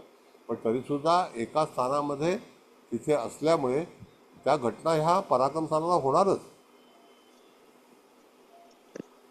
हे एकमेकाला पसंत करत नाहीत, पण त्यांच्या ह्याच्यामध्ये जे काही संघर्षमय आयुष्य असतं त्याच्यातून त्यांना निर्मिती करावी लागते.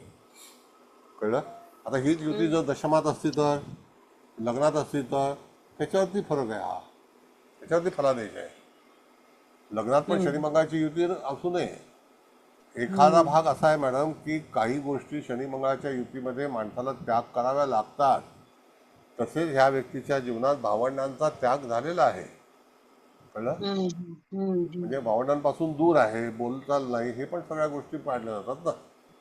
दरवेळेला काही गोष्टी वाईटच होतील असं नाही, पण म्हणजे युद्ध हे मला ठरलेलं. असं मी समजा खूप युतीत असेल तर तो जास्त इम्पॅक्ट होईल का असं मला विचारायचं. हा तरी सुद्धा होईल, असं पण होतंच. असे बरेच लोक जे आहेत ते जीवनामध्ये पुढे जातात आणि नंतर परत खच्चीकरण होतं, असंही होऊ शकतं, पण ते गोचरीवरती होतं. आता जसं आत्ता सध्या बघितलं तर शनी मंगळाची युती, शनी आता मीन राशीमध्ये आहे, मंगळ येऊन भेटणार आहे. त्यावेळेला त्यांची युती ही समसप्तक मूळच्या पत्रिकेला होणारच आहे. आता शनी महाराज जे आहेत ते मीन राशीला आहेत ना, मग थोड्या दिवसांनी मंगळ येणार आहे गोचरीचा, मग तेव्हा आणखी काहीतरी भयंकर जगामध्ये पण होईल, असं आहे. Okay, thank you. सर मगर ये दृष्टि में भी रहेगा तो भी प्रॉब्लम तो करता ही है ना? Yes yes. अच्छा, और सर अगर यही मंगल शनि मकर राशि में रहेगा तो इफेक्ट वो ही रहेगी सेम? तो भी अगर ऐसा है, मैं बड़ा कि तू बड़ा, ऐसा है, ये चीज है. राशि किसकी है तो शनि की है, अधिकार किसका है, शनि का है. मंगल उच्च का होता है, बट इट इज टेम्पररी. अच्छा, ओके सर, समझ गए? हाँ सर. सर एक विचारू. बोला. सर मंगळ लग्नी असेल वृश्चिकेचा आणि लाभातला शनी मंगळाला बघतोय तृतीय दृष्टीने, आणि शनीला मंगळाचं नक्षत्र आणि मंगळाला शनीचं नक्षत्र, तरी सेम रिझल्ट येतात असे? नाही, मंगळाचं नक्षत्र आणि शनीच्या नक्षत्राचा संबंध नाही आहे. पहिली गोष्ट म्हणजे मूळ पत्रिकेमध्ये त्यांचे योग कसे आहेत. तुम्ही सांगितलं की लग्न वृश्चिक आहे, लग्नी मंगळ आहे, लग्नी मंगळ आहे, ओके. आणि लग्नातच मंगळ आहे आणि मंगळाला तृतीय दृष्टीने शनी बघतोय लाभातून. मग लाभातून बघतोय तर त्या ठिकाणी लग्नस्थान तिथे जड झालेलं आहे, जड झालेलं आहे आणि वर्गोत्तम झालंय, लग्न पण वर्गोत्तम आहे. त्याच्यामध्ये तो एक योग आहे, डायरेक्ट दृष्टीचा फलादेश नाही, तो त्रिकादशी योग आहे. शनी मंगळाचं जरी मंगळ स्वतःच्या राशीत असला तरी सुद्धा तो स्थानबली आहे, तिथे मंगळ हार पत्करणार नाही. शनीची दृष्टी असली तरी सुद्धा त्याची योगामध्ये दृष्टी येते. समसप्तक हा दृष्टीचा भाग असेल किंवा युतीचा असेल तर निश्चितच केंद्रयोगात असेल तर आंदोलन होईल. मग शनीचा केंद्रयोग केव्हा होईल, जो वृश्चिकेचा कुंभ राशीला येतो चतुर्थामध्ये, तेव्हा 10वी दृष्टी लग्नावर जाईल, तेव्हा तो फळ वेगळं आहे. पण तुम्ही म्हणताय तसा फळ जे आहे ते वाईट मिळणार नाही, पण मंगळ हा त्या ठिकाणी फायदेशीर ठरेल. आणि युवा पण आहे मंगळ त्या हिशोबाने पण, आणि शनी हा ते युवा वगैरे जो आहे ना ते तुमच्या शास्त्री परीक्षेला, ते इथे नाही सर, मी नाही देते, मी नाही त्याला, मी तुमच्याकडे शिकते. ते सगळे पुस्तकामध्ये त्यांनी दिलेलं आहे, ते युवा म्हातारा वगैरे सगळं ते इथे नाही. सर म्हणजे तिसरी पेक्षा 10वी जास्त हे असं ना? हा, केंद्रयोग जेव्हा होतो ना मॅडम, त्यावेळेला शनी मंगळाचा केंद्रयोग हा ज्यावेळेला शनी मंगळाच्या पुढे असतो त्यावेळेला तो वाईट योग आहे. कळलं? ओके. त्याला एकमेकाचा केंद्र एकमेकावरती पाहतात ना. दोन शत्रू जर डोळ्याने एकमेकाला पाहत असतील तर निश्चित युद्ध होणार, आंदोलन होणार. मग तरी सुद्धा ही पत्रिका बलवान का झाली हा विचार करा. कारण दशम स्थान बलवान आहे. Yes sir. आणि दुसरी भाग असा आहे मॅडम की तुम्हाला मेष राशीचं वर्णन पाठ पाहिजे. ज्या राशीतून ग्रह प्ले करतो ती रास कोणाची आहे त्याचं फलित तो देणार आहे. ग्रह देणार नाही. पहिला हक्क राशीचा आहे, नक्षत्रांचा आहे. कळलं? ग्रह हा मोमेंट आहे, राशी मोमेंट नाही आहे. तिला गती नाही आहे. ती 0 अंशाची गती आहे कारण ती स्थिर आहे. ग्रह प्ले करतात, नक्षत्र स्थिर आहेत, तशी राशी स्थिर आहे कारण का नक्षत्रापासून राशी बनलेली आहे.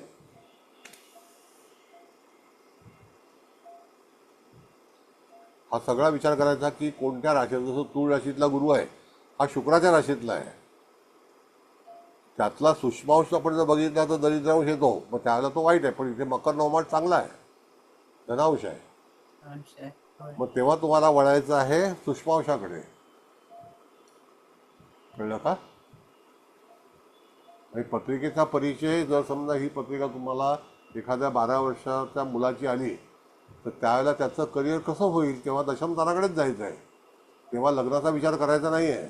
आत्ता जर सद्यस्थितीमध्ये लग्नाचा विचाराला जर एखादी व्यक्ती आली तर वर्तमान स्थितीमध्ये त्याच्या पत्रिकेवरून लग्नाचा जो भाग आहे तो जीवनामध्ये एकदाच होतो पहिल्यांदा. त्यावेळेला तुम्ही फलादेश करू शकता. पण करिअर हे लाईफ टाईम आहे. किंवा दुसऱ्या ॲक्टिव्हिटीज आहे, कर्म आहे, भाग्य आहे, लाभ आहे, लग्नस्थान तनुस्थान आहे.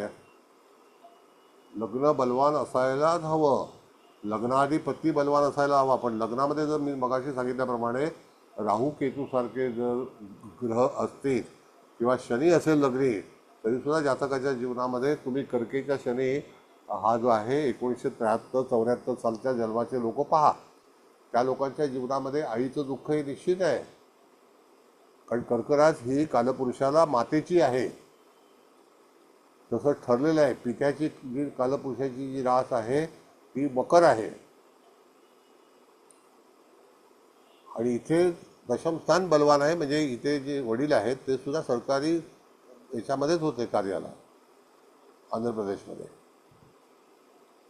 हिस्ट्री अशी आहे. म्हणजे वडिलांचं पण सुख आहे, आईचं पण सुख आहे. अधिक स्वतः बलवान आहे. तर स्वतः जे बळ असेल, जातक बलवान झालेलं आहे ते कशामुळे झालं तर त्याला कारण असं आहे. सर मी एक विचारू? हा बोला सर मला मगाशी तुम्हाला विचारायचं होतं की तुम्ही भावमध्य जेव्हा सांगितलं ना सप्तम स्थानाचे रिलेटेड, तर समजा एखादी व्यक्ती आपल्याकडे आली आणि आजारी आहे तर त्या षष्ठ स्थानाच्या भावाला भावमध्याला जर एखादा पापग्रह स्पर्श करत असेल तर आरोग्यामध्ये लवकर प्रगती होणार नाही होणार म्हणजे असं आपल्याला प्रेडिक्शन करता येतं का? हो करता येतं. बघा पहिली गोष्ट म्हणजे भावमध्यामधून जो प्ले करणारा ग्रह आहे ना त्याचा कालावधी आपल्याला माहिती पाहिजे. उदाहरण सांगतो तुम्हाला मी. शनी 110 दिवस प्ले करणार आहे. कळलं का? आता त्या ह्याच्यातून समजा आपण बघितलं तर राहू किती दिवस राहणार आहे तर साधारणतः 60 दिवस ते 65 दिवसाचा कालावधी आहे. तर त्या काळामध्ये तिथे राहू हा निश्चितच तिथे थांब मांडून बसणार आहे. मग तिथे तो त्रास होणार. केतू पण तशाच अवस्थेमध्ये आहे. म्हणजे 2 महिने तुमचे त्या ठिकाणी निश्चितच त्रासात जाणार. ओके. पण शनीसारखा ग्रह 110 दिवस घेणारच. आता रवी 3 दिवस 8 तास घेईल.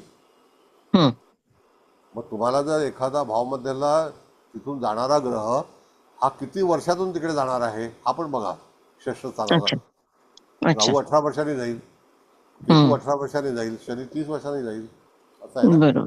पण आपल्याकडे सध्या पत्रिका आली तर त्याचं तुम्हाला भावमध्य पाहताना त्या भावमध्यातून एखादा ग्रह पापग्रह दीर्घकाळ जो ग्रह आहे तो तिथून प्रवास करतोय का त्याच्यावरून करायचं prediction. Okay okay. Thank you sir. Thank you. Thank you.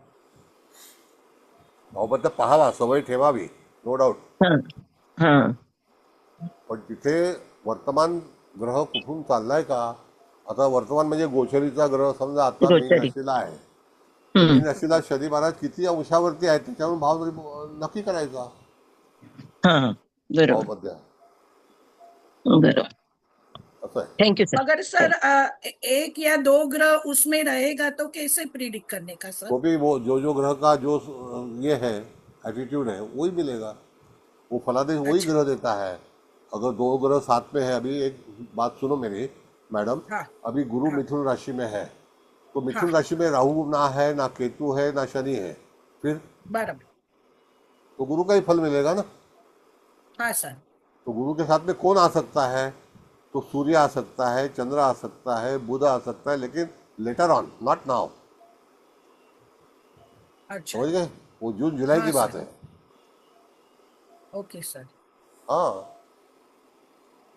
इसीलिए तर मी महिना. हाँ, बोला बोला बोला. आपण आता ज्याप्रमाणे मांडणी झाली की यांनी एवढं उच्च पद विभूषित केलेलं आहे आणि त्याचे उच्च असं यांचा अभ्यास झालेला आहे. हो. यामध्ये सगळेच स्लो मुव्हिंग प्लॅनेट हे वक्री आहेत. शनी, हा. गुरु, राहू, केतू आणि त्याबरोबर नंतर मंगळ सुद्धा. आणि जे फास्ट मुव्हिंग प्लॅनेट्स आहेत ते शुभ स्थानामध्ये आहेत. दशम स्थानामध्ये सूर्य, चंद्र, बुधाची चांगली त्यांना युती मिळालेली आहे. तर मला असं विचारायचं की आत्ताच आपण म्हटल्याप्रमाणे त्यांना आई आणि वडिलांचं पण सहाय्य मिळालेलं आहे किंवा त्यांना साथ मिळालेली आहे.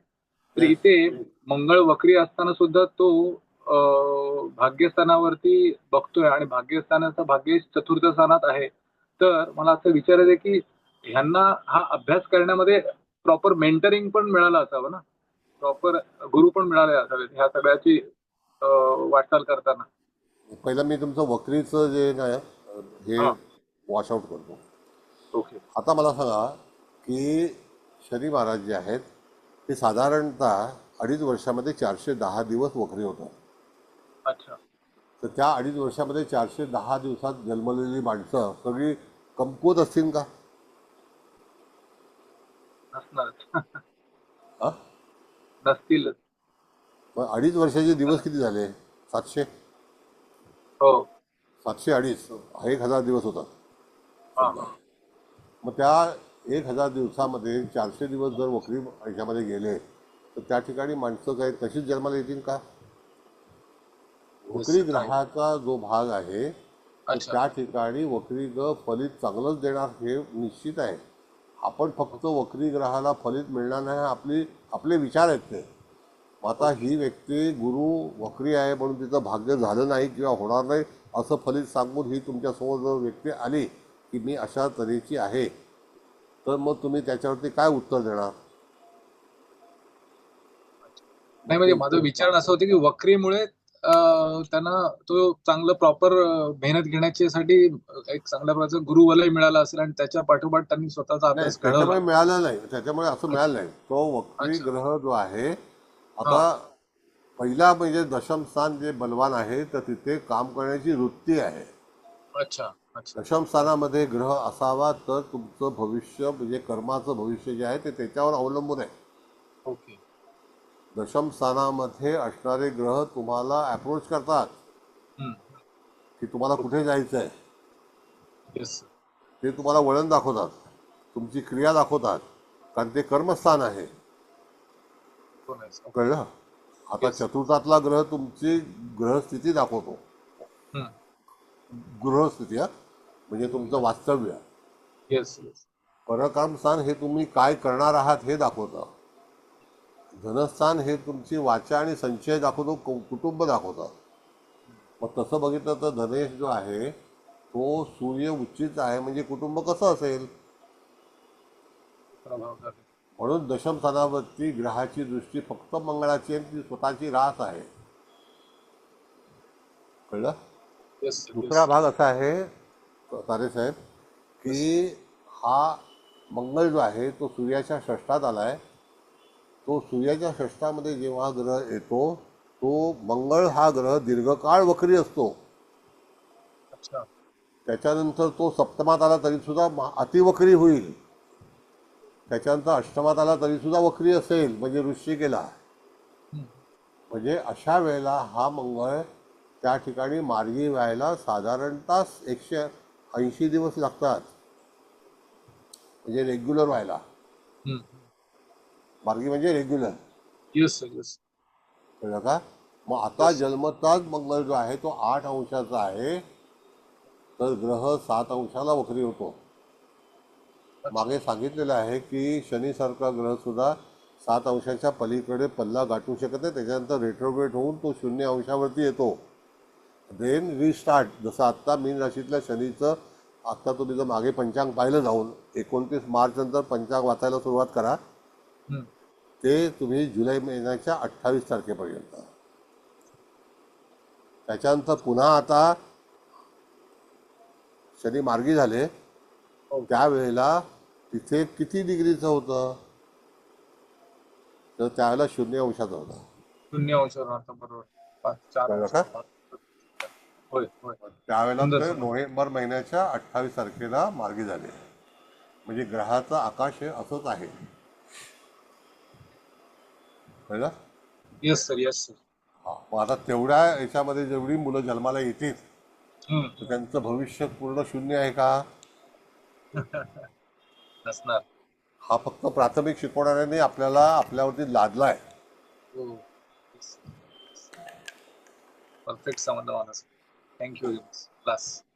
आता बघा, मी तुम्हाला सांगतो की अनेक लोक आहेत, जसं उदाहरणार्थ होतो की राजेश खन्नाचा गुरु वक्री लग्नात आहे, तो सुपरस्टार झाला की नाही? नक्की. येस. मग त्याचं काही भाग्यही नव्हता का? सगळ्यात लवकर भाग्य जमा केलेला मनुष्य आहे, म्हणजे मिळवलेलं. येस. असं आहे. म्हणून वक्री ग्रहाची पत्रिका तुमच्याकडे आली तर लगेच नाकारू नका. तुमच्याकडे उदाहरणं पाहिजेत. आलं लक्षात. नाही तर काय होईल की आपलं प्रेडिक्शन चुकतं त्यावेळेला. म्हणून त्या पत्रिका पाहणं तुम्हाला सवय ठेवली पाहिजे. बरोबर. वक्री ग्रहावरतीच आपण वादग्रस्त झालो, वाद घालत बसलो तर आपलं फलित चुकतं. Yes yes. आज तो मेंटल ब्लॉक संपला सर माझा. Thank you very much. नाही, त्याला कारण कसं आहे, म्हणजे तुम्ही अन्य पत्रिका जेव्हा पाहाल त्याच वेळेला तुम्हाला त्याचा फलादेश करता येईल. मी तुम्हाला सांगितलं, आता गुरु वक्री आहे, शनी पण वक्री आहे. सूर्याच्या षडाष्टक आणि समसप्तक योगामध्ये जे ग्रह जातील चंद्र सोडून, तर ते वक्री होणार हे निश्चित आहे. आता बुध आणि शुक्र काही जाणार नाहीत. त्यांचं डिस्टन्स जे आहे ते 40 डिग्री, 42 डिग्री आणि 22 डिग्री हे ठरलेलं आहे वक्री मार्गीचं. कळलं का? बाकी राहिला कोण? राहू केतू सतत वक्री असतात. कळलं? बरं, आता राहू केतू बद्दल नियम सांगतो, सगळ्यांनी व्यवस्थित लक्षात ठेवा. जेव्हा राहू केतू वक्री आहेत हे तर निश्चित, त्याला काय मार्गी होणार नाही. पण त्याच्या जवळ जे ग्रह असतात आणि ते वक्री असतात, त्याच्या जवळ युतीत. आता जर मिथुन राशीत एखादा ग्रह असेल आणि तो वक्री असेल तर तिथे भविष्यामध्ये तुम्हाला बॅड इफेक्ट निश्चित मिळणार. आता जर समजा शनी धनुराशीत असेल आणि केतू युक्त असेल, तो वक्री ग्रहाच्या सोबत आहे, त्याला कारण सांगतो तुम्हाला. कारण लक्षात ठेवा. कारण की हे ग्रह राहू आणि केतू पश्चिमेकडून उगवतात आणि इत्यादी ग्रह पूर्वेकडून उगवतात. आणि ज्या वेळेला ग्रह वक्री होतो त्यावेळेला पश्चिमेकडून तो पूर्वेकडे जाण्याचा प्रयत्न करतो, त्याच्यामुळे तो वक्री असतो. पूर्वेकडून ग्रह वक्री होत नाही. राहूचा उदय किंवा केतूचा उदय पश्चिमेकडून आहे, त्याच्यासोबत जर एखादा वक्री ग्रह असेल तर तो ग्रह तापदायक, त्रासदायक ठरतो. Point to be noted. फार महत्त्वाचा भाग आहे. म्हणून सूर्याला पण ग्रहण लागतं. सूर्य वक्री होत नाही, पण तरी सुद्धा लपला जातो. तुम्ही जर बघायचं असेल तर चंद्राची गती कमी होते, त्यावेळेला तुम्ही सूर्यापासून 6वा, 8वा, 7वा पौर्णिमेच्या दिवशी पण चंद्र मोठा दिसतो आपल्याला. पौर्णिमेच्या आदल्या दिवशी पण मोठा दिसतो आणि पौर्णिमेच्या दुसऱ्या दिवशी पण मोठा दिसतो. त्याला कारण तो पृथ्वीच्या जवळ आलेला असतो म्हणून मोठा दिसतो, आणि त्याच्यानंतर तो नवपंचमी योगात जातो त्यावेळेला तो रेग्युलर असतो. Yes sir. कळलं? Yes yes. फार परफेक्ट लक्षात आलं मला सर आज. हे लक्षात ठेवा. तर वक्री राहूच्या सोबत एखादा ग्रह वक्री असेल त्यावेळेला सूर्याची पोझिशन एक तर केतुयुक्त असेल, पण सूर्य वक्री होत नाही. अच्छा अच्छा. हा, म्हणजे जर सूर्य राहूच्या जवळ एखादा ग्रह वक्री असेल तर सूर्य केतूच्या जवळ असणार. अच्छा. त्याशिवाय समोरचा ग्रह वक्री होणार नाही. कळलं? Yes yes. सूर्याच्या षडाष्टक योगात ग्रह आला तो पण मंदगतीचा आणि कक्षेच्या बाहेरचा. हे पण वाक्य लक्षात ठेवा. कक्षेच्या बाहेरचा ग्रहच हा त्या ठिकाणी. म्हणून बऱ्याच वेळेला आपल्याला बघायला पाहिजे की आता इथे बुध आहे आणि तिथे जर केतू असता आणि बुध वक्री असता तर त्याचं फलित एकदम खराब. तेव्हा त्या बुधाला तिथे तेवढं हे मिळणार नाही. तर त्या ठिकाणी तो नियम आपल्याला निश्चितच लक्षात ठेवता आला पाहिजे. Yes sir. असं आहे. जर कधी कधी आपण पत्रिका पाहतो, जर हा गुरु वक्री आहे सोबत जर वक्री राहू आला तर फलित गेलं. येस. आणि ते दोन्ही ग्रह वक्री आहेत म्हणून मी तुम्हाला नियम सांगतो. राहूचा उदय केतूचा उदय पश्चिमेकडून आहे, कारण शेवटी पृथ्वी आणि चंद्र ह्याच्या कक्षेतला मधला जो भाग आहे तो राहू केतू आहे. छेदनबिंदू आहेत ते. येस. आणि छेदनबिंदू हा पश्चिमेकडून कार्य करतो आणि इत्यादी ग्रह पूर्वेकडून कार्य करतात. ज्यावेळेला ग्रह वक्री असतो त्यावेळेला तो पश्चिमेकडून त्याची वाटचाल सुरू असते. म्हणून we call the retrograde. Yes sir. फार छान लक्षात आलं. भविष्यातला फार महत्वाचा भाग आहे. येस. कुंडली काढा पाहिजे मॅडम. आणखी काही विचारायचं कोणाला विचारा. धन्यवाद सर. फारच वेगवेगळे सर बोला. नाही, कोण विचारतंय का? मला असं विचारायचं होतं सर, म्हणजे आता हा जो आपण राहू वक्री आहे आणि त्याच्यासोबत आलेला वक्री ग्रह, समजा आता राहूचं भ्रमण कुंभ राशीतून चालू आहे आणि तिथे ओरिजिनल गुरु एखाद्याचा असेल वक्री. नाही नाही नाही, ऐका, मी जन्माची स्थिती सांगितली. जन्माच्या वेळेला मी उदाहरण सांगतो तुम्हाला. जन्माच्या एक उदाहरण सांगतो की एक व्यक्तीचा राहू जो आहे तो सिंह राशीमध्ये आहे आणि केतू कुंभ राशीत आहे. आणि कुंभ राशीमध्ये रवी वक्री आहे, नाही सॉरी गुरु वक्री आहे आणि रवी केतू युक्त आहे. कळलं? तर त्यावेळेला त्या गुरुचं फल नॉलेज मिळणार नाही तुम्हाला. एका पॉकेटमध्ये तो ग्रह असायला हवा. हो हो. बघा पुन्हा सांगतो. आता आपण जर शिवलग्न बघितलं त्या ठिकाणी लग्नी केतू आहे तर तो केतू वक्री आहे हे निश्चित झालं. होय. त्याच्यानंतर रवी सप्तमात आहे असं समजा. हो. तर तो सप्तमातला रवी समोरच्या ग्रहाला वक्री करतो. जर त्याच्या सोबत जर एखादा ग्रह असेल रवी वक्री होत नाही, रवी ग्रहणयुक्त होतो. कळलं? पण तो ग्रहणामध्ये सापडतो त्यावेळेला कुंडलीचा दर्जा खालावतो, कमी होतो. असं आहे. म्हणून रवियुक्त ग्रह असेल किंवा रवी दृष्ट असेल आणि राहू केतू युक्त असेल तर त्या ठिकाणी राहू केतू मुळात वक्री आहेत आणि समोरचा ग्रह सुद्धा वक्री आहे, तर त्यावेळेला त्या ग्रहाचे फलादेश जातकाला हानिकारक मिळतात. मला उलट विचारायचं होतं, मगाशी गोंधळ झाला. मिथुन राशीमध्ये मूळचा राहू वक्री आहे मिथुन राशीमध्ये, आणि आता गोचरीचा गुरु तिथे वक्री आहे. नाही, त्याचा काही संबंध नाही. त्याचा संबंध नाही ना. ओके. जन्माच्या वेळीची स्थिती ही लक्षात ठेवा. होय होय, कळलं सर. थँक्यू आता सर. गुरु वक्री आहे. यावेळेला गुरुने काय केलं तर कर्क राशीत जाऊन पुन्हा मिथुन राशीमध्ये भ्रमण करता आलं. हो.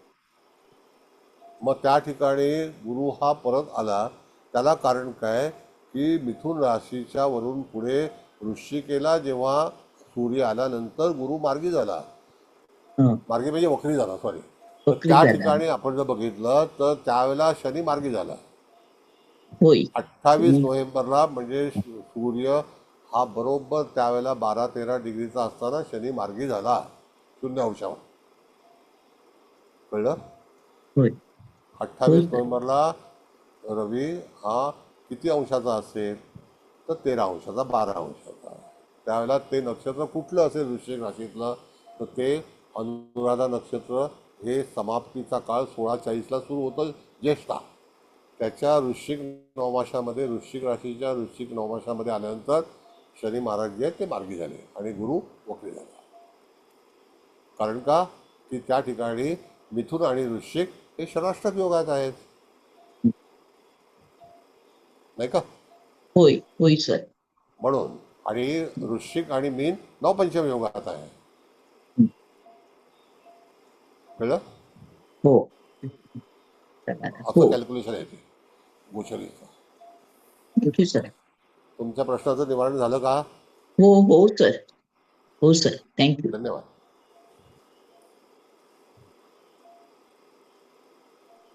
म्हणजे सर मी एक विचारू का? हा बोला. हा सर, आता तुम्ही सांगितलं की राहू केतू हे वक्री असतात नेहमी, हो की नाही? आणि त्यांच्याबरोबर मूळ पत्रिकेमध्ये जर एखादा ग्रह वक्री असेल तर तो ग्रह त्याची फळं देणार नाही त्याच्यासोबत त्या पर्टिक्युलर त्याच्यासोबत पॉकेटमध्ये. हा, मग आता केतू बरोबर समजा शनी आहे आणि शनी वक्री आहे, पण शनी उच्चीचा आहे, तरी पण तो फळ देणार नाही. रवी कुठे आहे ते सांगा. रवी त्याच्यापासून म्हणजे रवीपासून शनी 5व्या घरात आहे, म्हणजे नवपंचमी. मग कसा वक्री असतात? हो, वक्री आहे सर. मग वक्री आहे तर शनीचे फलादेश मिळणार नाहीत, कारण केतू बरोबर आहे. हा, मग शनीचे फलादेश मिळणार नाहीत. कालांतराने जातकाच्या जीवनामध्ये काही ना काहीतरी अशा घडामोडी होतील की जेणेकरून जातकाला त्या शनीमुळे त्रास सहन करावा लागेल.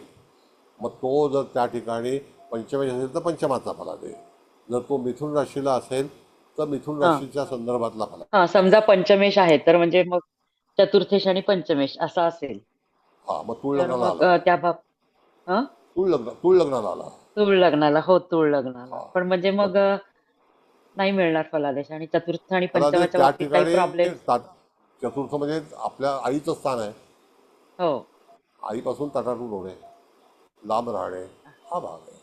आणि पंचमाच्या बाबतीत, मुलांच्या बाबतीत पण त्रास होईल का? म्हणजे त्रास होणार नसेल, त्याचं फळ जे आहे ते फळ आपण मिळणार मिळणार नाही. नाही. मग त्याच्यावरती जर ग्रहदृष्ट असेल दुसरा तर त्याचं फळ मिळेल पंचमस्थानाचं. अच्छा.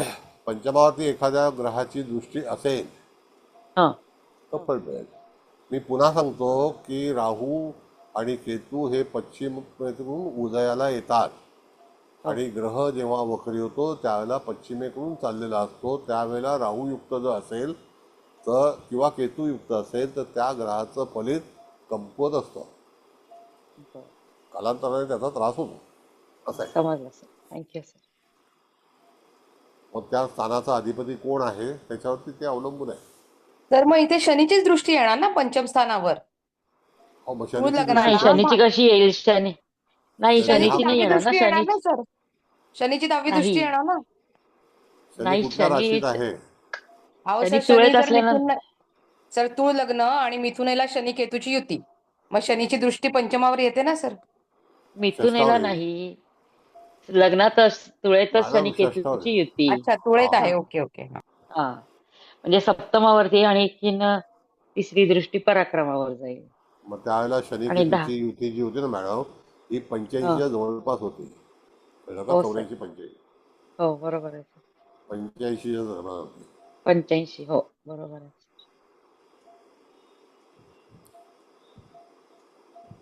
असं आहे.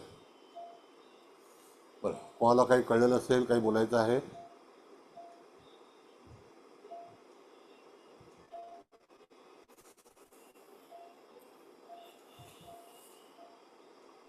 सर छान समजलंय. समजलं ना?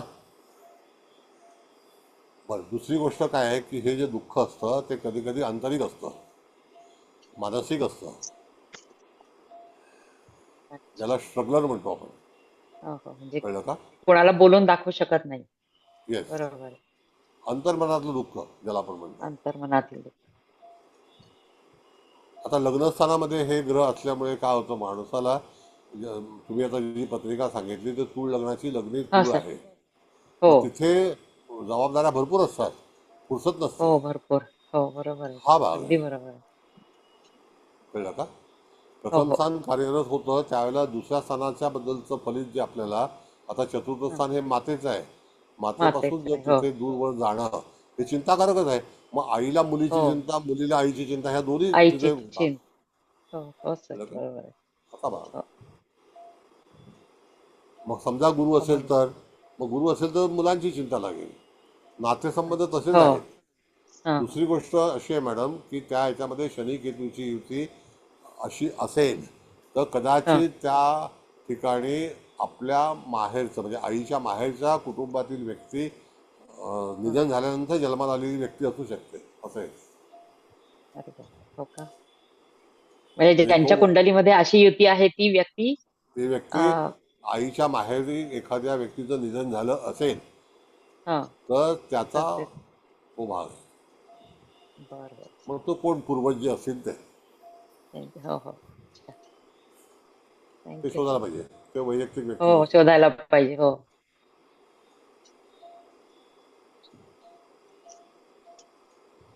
पुढे. सर शनी पण श्रिंक करणारा, कंट्रोल करणारा आणि केतू पण तसा, म्हणजे हे खरं अतिशय दुःखदायक असेल ना? नाही नाही, बघा दुःखदायक नाही आहे, ह्याला म्हणतात काही वेळेला निराशा आहे. आता केतू हा वैराग्याचा कारक आहे, म्हणून आम्ही नेहमी सांगतो की केतू जर लग्नी असेल तर केतूला बलवान बनवा तर तुमचं दुःख निवारण होईल. एखादा प्लॅनेट जर हो समजा सर. आपल्या हो लग्नी आहे आणि तो केतूच्या रूपात आहे तर केतूला बलवान बनवलं, त्या केतूचं दान केलं, त्या केतूचा मंत्र केला, त्याची उपासना केली, गणपतीची उपासना केली तर केतूचं दुःख कमी होतं. कळलं? असं हो आहे, सर. त्याच्यावरती निवारण काम आहे, तर निवारण भाग्यात करणं. असेल तरी पण मग केतूच हो हो हो, येस, मग अशा वेळी म्हणून शनीचा नाही करायचं, केतूचा करायचं फक्त. केतूला तुम्ही सुधारवलं पाहिजे ना, केतूला समाधान केलं पाहिजे, सुधारवलं म्हणजे समाधान केलं पाहिजे. दुसरा ओके, भाग म्हणजे असा आहे शनी मॅडम, केतू युती भाग्यात असेल तर आता केतूचाच याच्यातला विचार केला पाहिजे. मला ते सांगतो, जर केतू शनीची युती असेल तर जातकाच्या कुटुंबामध्ये म्हणजे फ्लोरिंग फ्लोरिंग तुटलेलं असतं, लादी तुटलेली असते, कुत्र्याचा प्रॉब्लेम असतो, असा आहे. ते नियम आहेत ते. मग अशा व्यक्तीने कुत्रं पाळावं की नाही पाळावं सर? कुत्रं पाळावं, कुत्र्याची सेवा करावी. ओके. तर तुम्ही एक पोस्ट टाकली होती त्याच्यात तुम्ही ध्वजाचं लिहिलं होतं बघा. हो, ध्वज लिहिला हं. होता. तर येस. ते केतूच्या ह्याला पण की हो 50% तुमची नकारात्मकता कमी होते. हो, नक्की कमी होते, नक्की, करेक्ट. आणि प्रत्येक ग्रहाप्रमाणे कुठल्या देवळात तो ध्वज लावायचा, ते हा छान तुम्ही ती पूर्ण पोस्ट टाकली होती. हो, घरामध्ये लावायचा तरी चालतो, खिडकी लावला तरी चालतो. त्या ह्याच्यामध्ये केतू हा ध्वजच आहे, आपलं निश्चितच नावलौकिक करणारा प्लॅनेट आहे, हा पण त्याची उपासना आवश्यक आहे. जसं अच्छा. राहू असेल तर त्या ठिकाणी शिवाची उपासना करणं गरजेचं आहे. हा त्या सगळ्या उपासनेचा भाग आहे. हं. पण ह्या कुंडलीतलं फलित सांगा, कोणाला काही बोलायचं असेल तर. आपल्याला विषय ह्या कुंडलीचा आहे, हो बाकी बरोबर आहे, नंतर पण आता ह्या विचारत होत्या म्हणून मला तुम्ही टाकलेल्या ह्याची आठवण झाली म्हणून मी आपल्याजवळ बोलले की ठीक ध्वज आहे. लावा. कुतूहल आहे, म्हणून त्या ध्वजाचा. विचारतो, कुठला ध्वज उपासनेचं लावावा? विचारत होत्या ना, काय ठीक आहे, करावं केतूसाठी. ओके. सॉरी धन्यवाद सर, सर. कुतूहल म्हणून बोला. विचारतो कुठला ध्वज लावावा? ध्वज तो पताका असतो ना, केतू म्हणजे पताका आहे. अच्छा, कोणत्याही रंगाचा झाला? नाही नाही, लाल भगवा. अच्छा, भगवा. Orange colour. हा बरं. ऑरेंज. धन्यवाद. सेफ्रॉन, ऑरेंज नाही, सेफ्रॉन. येस भगवा म्हणजे सेफ्रॉन ना. Yes yes. Sir Ketu Shani Ketu असेल तर ध्वज लावावा असं म्हणताय तुम्ही? पहिला गोष्ट, केतूला जर तुम्हाला चांगलं करायचं असेल, असेल केतू हा सोबत ओके ग्रह असेल किंवा नसेल, पण लग्नस्थानी केतू असेल तर, किंवा हम्म हम्म भाग्यस्थानामध्ये पण केतू असेल तर केतूला बलवान करावं लागतं. हम्म केतूला हम्म बलवान केल्यानंतर इत्यादी कष्ट जे आहेत ते निवारण होतात. इत्यादी कष्ट तुम्हाला होत नाहीत. तर केतूला जे नियम आहेत आणि राहूचे नियम आहेत, त्याच्या उपासना आहेत, त्याचे धर्म आहेत, दानधर्म आहेत, ते वेगवेगळे आहेत. मी पोस्ट टाकतो त्याच्यावरती, आहे आता आणि सर टाकणार. दशा पण असेल केतूचीच तर मग नाही, केतूची दशेचा संबंध नाही, दशापर्यंत जाऊ नका. मुख्य मॅडम सगळे जी आपल्या जीवनातील स्थिती आहे ती प्लॅनेटरी पोझिशनवरती आहे. जे काही आपल्याला भोग भोगायला लागतात त्याला जबाबदार आपलं नशीब, प्रिव्हियस कर्मा, इथे पूर्वकर्मानुसार, आणि ती ग्रहस्थिती आपण काही बदली करू शकत नाही. कळलं? आणि हे आयुष्य भोगायचंच आहे. Great great sir.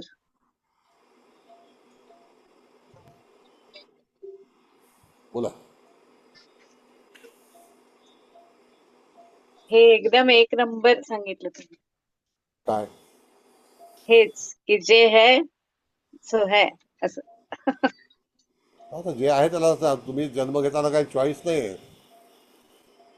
There is no choice at all. You cannot choose anything.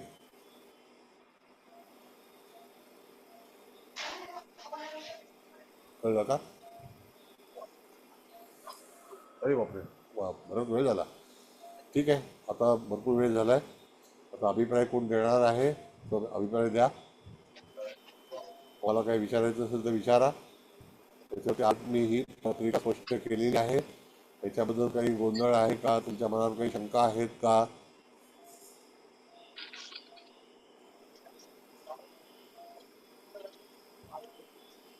Sir या मागच्या चांगल्या चांगल्या पोस्ट आम्हाला केव्हा मिळणार वाचायला, ऐकायला? कुठल्या? हे जे काय आता त्या म्हणत होत्या ना, ही चांगली पोस्ट होती वगैरे, असं मागचं काय काय ते वी हॅव मिस्ड एव्हरीथिंग. त्यामुळे आता ते मी त्या ग्रुपला पाठवतो. त्या ग्रुपला तुम्ही असाल तर तुम्हाला मिळेल. हो, मी सर त्या पताकाची ज्योतिष परत एकदा पाठवा शास्त्री. प्लीज. असं आहे की बघा, 4 ग्रुप महत्वाचे आहेत. एक आमचा ज्योतिषशास्त्री ग्रुपचा आहे. दुसरा तो ह्याचा होता, स्विचवर्डचा होता. त्या ग्रुपला मी भरपूर पाठवतो. त्याच्यामध्ये मिळतं लोकांना. सर त्या मी ग्रुपला त्याच्यात नाही आहे, ज्योतिषशास्त्री मध्ये मी आहे. मग ज्योतिषशास्त्रीला पाठवीन ना आता. हो नाही मॅडम. तर मग नाव त्याच्यात टाकून द्या, तसंही नाही चालेल. नाही, त्यात नाही. स्विचवर्डचा ग्रुप आता बंद झालेला आहे. तिथे ग्रुपमध्ये ॲक्टिव्हिटीज नाही. त्या तिथे पोस्ट टाकल्या होत्या. कळलं? आता ओके. मॅडमचा जो ग्रुप आहे तो ज्योतिषशास्त्रीचा आहे. कळलं का? ओके, त्यावर टाकलं तरी थँक्यू सो मच. अशा रीतीने पत्रिका वाचनाचा भाग आहे. सर मी 1 मिनिट बोलते. हा बोला. कुंडली वाचन सुरू केल्यापासून सर सर्वप्रथम तुम्हाला आदरपूर्वक नमस्कार. नमस्ते. कुंडली वाचन सुरू केल्यापासून प्रत्येक आठवड्याला किमान 2 कुंडल्या अतिशय माहितीपूर्वक आणि नवीन नवीन मुद्दे उलगडून सांगणाऱ्या अशाच कुंडल्या तुम्ही आम्हाला दिलेल्या आहेत.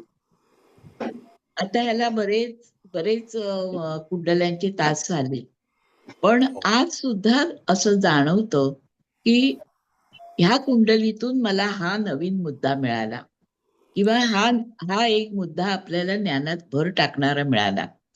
आज सुद्धा सर जेव्हा कुबल मॅडमनी अष्टक वर्ग सांगितलं, त्याच्यानंतर अष्टक वर्गानुसार जेव्हा एखादा शनीसारखा ग्रह अष्टम स्थानाला जास्त मार्क देतो, तेव्हा तो आपल्या उत्तरार्धामध्ये आपली आर्थिक स्थिती कशी असेल याच्याविषयी तुम्ही नवीन प्रकाश टाकणारा मुद्दा दिलात. आणि पुन्हा एकदा मन संवेदनाक्षम झालं आणि त्या दृष्टीने डोळस विचार करा असं सतर्कता आली. शनी मंगळ नेहमीच सगळ्यांनाच शंका असते, कितीतरी वेळा तुम्ही ही शंका दूर केलीये की शनी मंगळाचं अंतर न बघता ते एकाच पॉकेटमध्ये बसलेले असल्यामुळे 2 शत्रुग्रह एका घरामध्ये सलोख्याने नांदू शकत नाही. ही कल्पना आपल्या डोक्यात पक्की बसवली पाहिजे. शनी आणि मंगळ केंद्रात जरी असले तरी सुद्धा शनी जर मंगळाच्या पुढे असेल तर मंगळच चौथ्या दृष्टीने जास्त त्रास देत असतो आणि शनी पण डाव्या दृष्टीने मंगळाला त्रास देतो, म्हणून हे कलहकारक ठरतं. पण समजा मंगळ पुढे आहे आणि शनी मागे आहे तर ते केंद्रयोगात असतील म्हणून हमरातुमरीवर येतील, पण एकमेकांचा दृष्टीने घात करणार नाहीत. हा एकदा पुन्हा नव्याने विचार करायला लावणारा मुद्दा. राहू आणि केतू हे ओरिजिनलच वक्री असतात, पण त्याच्याबरोबर जेव्हा वक्री ग्रह येऊन जन्मस्थ बसलेले असतात तेव्हा त्याचं फलित का, असं का, याचं उत्तर तुम्ही आधी सुद्धा दिलेलं आहे, पण आज पुन्हा उजळणीच्या रूपानं पुन्हा एकदा डोक्यात बसलं की राहू केतू पश्चिमेकडून उदय पावतात आणि बाकीचे ग्रह इथून पण वक्री असताना ते पश्चिमेकडून झाल्यामुळे पुन्हा त्याचा त्रास होतो. शनी केतू किंवा केतू राहू हे पापग्रह तर आहेतच, पण त्या पापग्रहाचं शमन, त्याचं सौम्य कसं करायचं याच्याविषयी ध्वजांची माहिती आम्हाला खूप चांगली दिली होती आणि यापूर्वी पण तुम्ही सांगितलं होतं की आपल्या घरावर भगवा कोणत्याही खिडकीत तुम्ही लावलात तरी केतूचे त्रास बरेचसे कमी होतात. तर असे आणि असे बरेच मुद्दे तुम्ही खूप चांगल्या कुंडल्यांमधून नेहमी आम्हाला देता सर. या माहितीसाठी आणि मार्गदर्शनासाठी खूप खूप धन्यवाद. Thank you sir. Thank you very much. धन्यवाद. आता कुबल मॅडम तुम्ही अभिप्राय हे करा. मी आता फक्त समारोपच करते. तर सर, सर्वात प्रथम तुम्हाला नमस्कार. इथे उपस्थित सर्वांचे स्वागत, सर्वांना नमस्कार. आणि हळदणकर मॅडम, थोडेसे हेच पॉइंट काढले होते, कारण आता सरांनी तर खूप म्हणजे प्रत्येक वेळेस आपल्या आठवड्यातनं तर 2 पत्रिका साधारण सर होतातच आणि तुम्ही त्या इतक्या छान आणतात आणि प्रत्येक वेळेस आम्हाला नव्याने विचार करायला लावतात. जसं आता मॅडमनी उल्लेख केलाच त्या म्हणजे 8व्या स्थानाला 34 मार्क आणि तिथं शनीनी जास्त दिले, तर तुम्ही ती आर्थिक परिस्थिती म्हणजे आफ्टर हे म्हणजे उत्तरार्धात कशी चांगली असेल. आणि मॅडमनी तुम्ही पण खूप छान मॅडम समारोप केलाय, त्यामुळे जास्त काही बोलण्याची मला वाटत नाही मला आवश्यकता, पण खूप छान पत्रिका सर आणल्याबद्दल आणि आम्हाला प्रत्येक वेळेस नवीन नवीन कंगोरे प्रेडिक्शनसाठी देतात, त्याच्यासाठी मी आणि आम्ही सर्वजण तुम्हाला कोटी कोटी धन्यवाद देतो, कोटी कोटी वंदन करतो. Hats off to you and सगळ्यांच्या परवानगीने मीटिंग एंड करतो. असे येत राहा. धन्यवाद. Thank you very much.